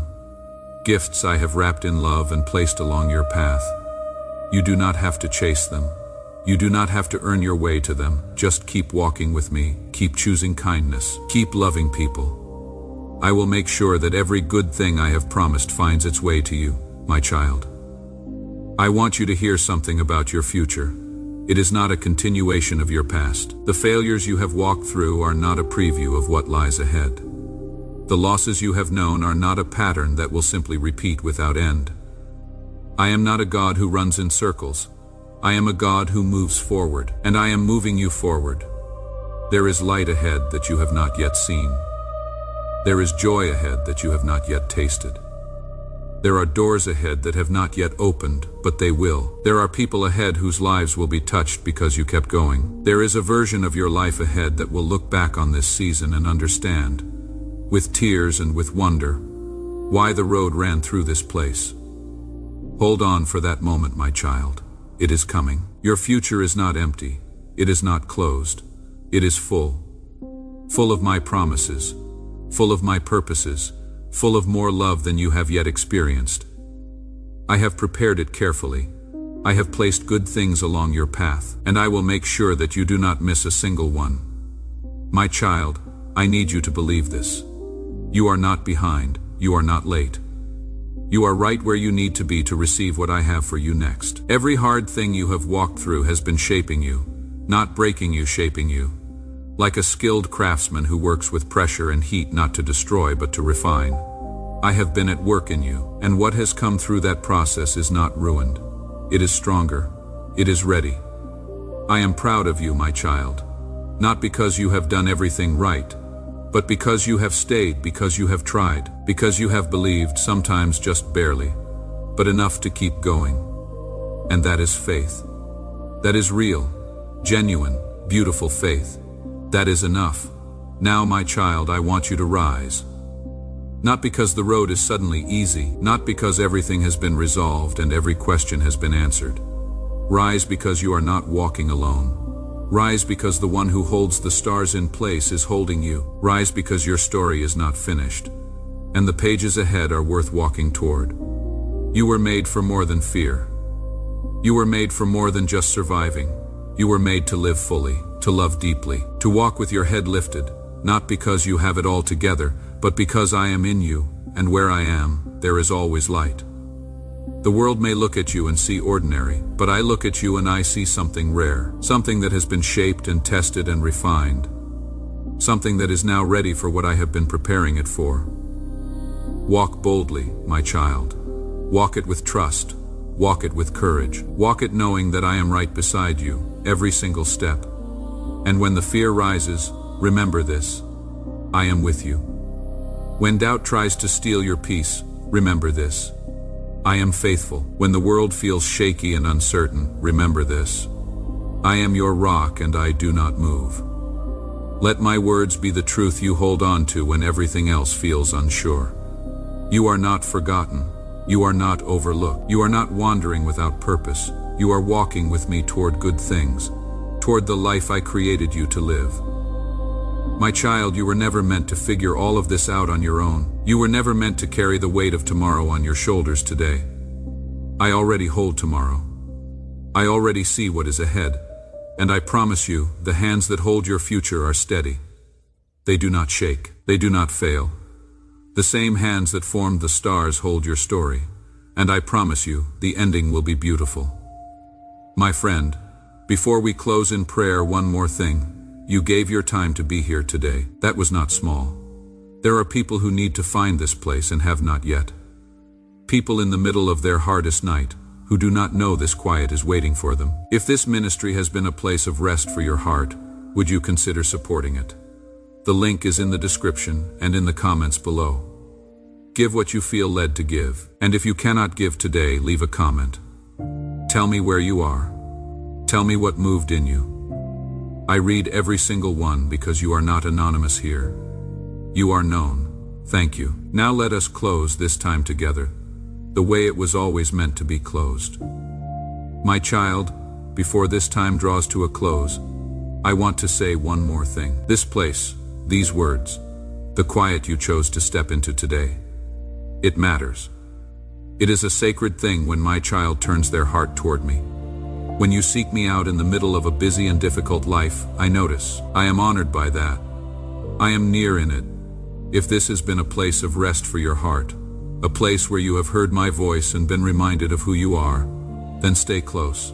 Come back. Bring your heart here whenever you need to. Subscribe, and let this be a place you return to again and again, because there is more I want to speak over your life, and I want you to be here to receive it. My child, you are not who the world has said you are.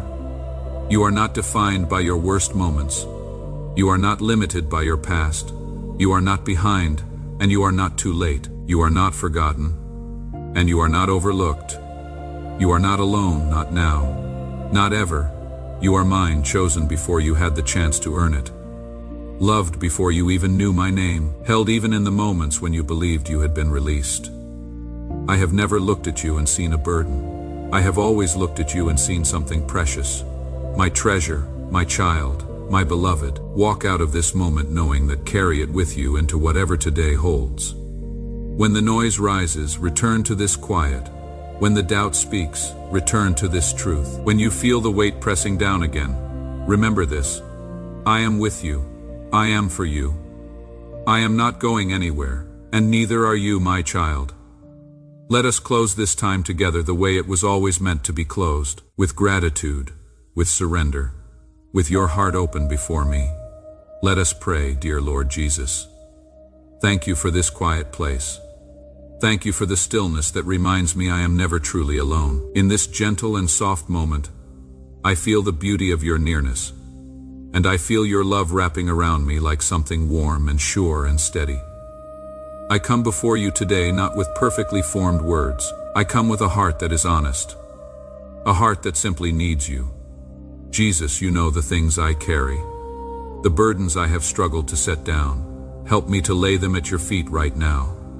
Let me breathe in your peace. Let me breathe out every fear, every worry, every weight I have been holding too tightly. Walk with me through whatever lies ahead. Whisper to my heart when I feel unsure. Remind me in the smallest and simplest moments that you are near.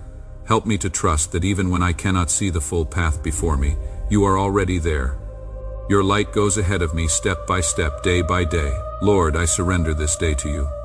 Teach me to love more gently, to speak with more grace, to act with a heart that reflects yours. Thank you for never leaving me. Thank you for choosing me. Thank you for filling my life with purpose, even in the seasons I did not understand. I rest in your love today. I trust in your timing. I praise you for who you are and for what you are doing in me even now. In your precious name, Jesus, I pray. Amen. Dear family, I want to share something important with you all.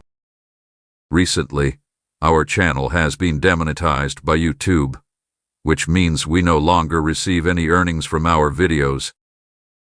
Each video takes a lot of time, effort, editing, and resources to create, but we still want to continue spreading these powerful and uplifting messages to you. We truly wish to keep this channel alive and continue our mission, but doing this without any support is becoming very difficult. If our content has ever helped you, inspired you, or supported you in any way, we humbly request your support through Buy Me a Coffee. Even a small contribution helps us continue this journey. The support link is available in the comment section and the description. Thank you for your love, support, and prayers. God bless you.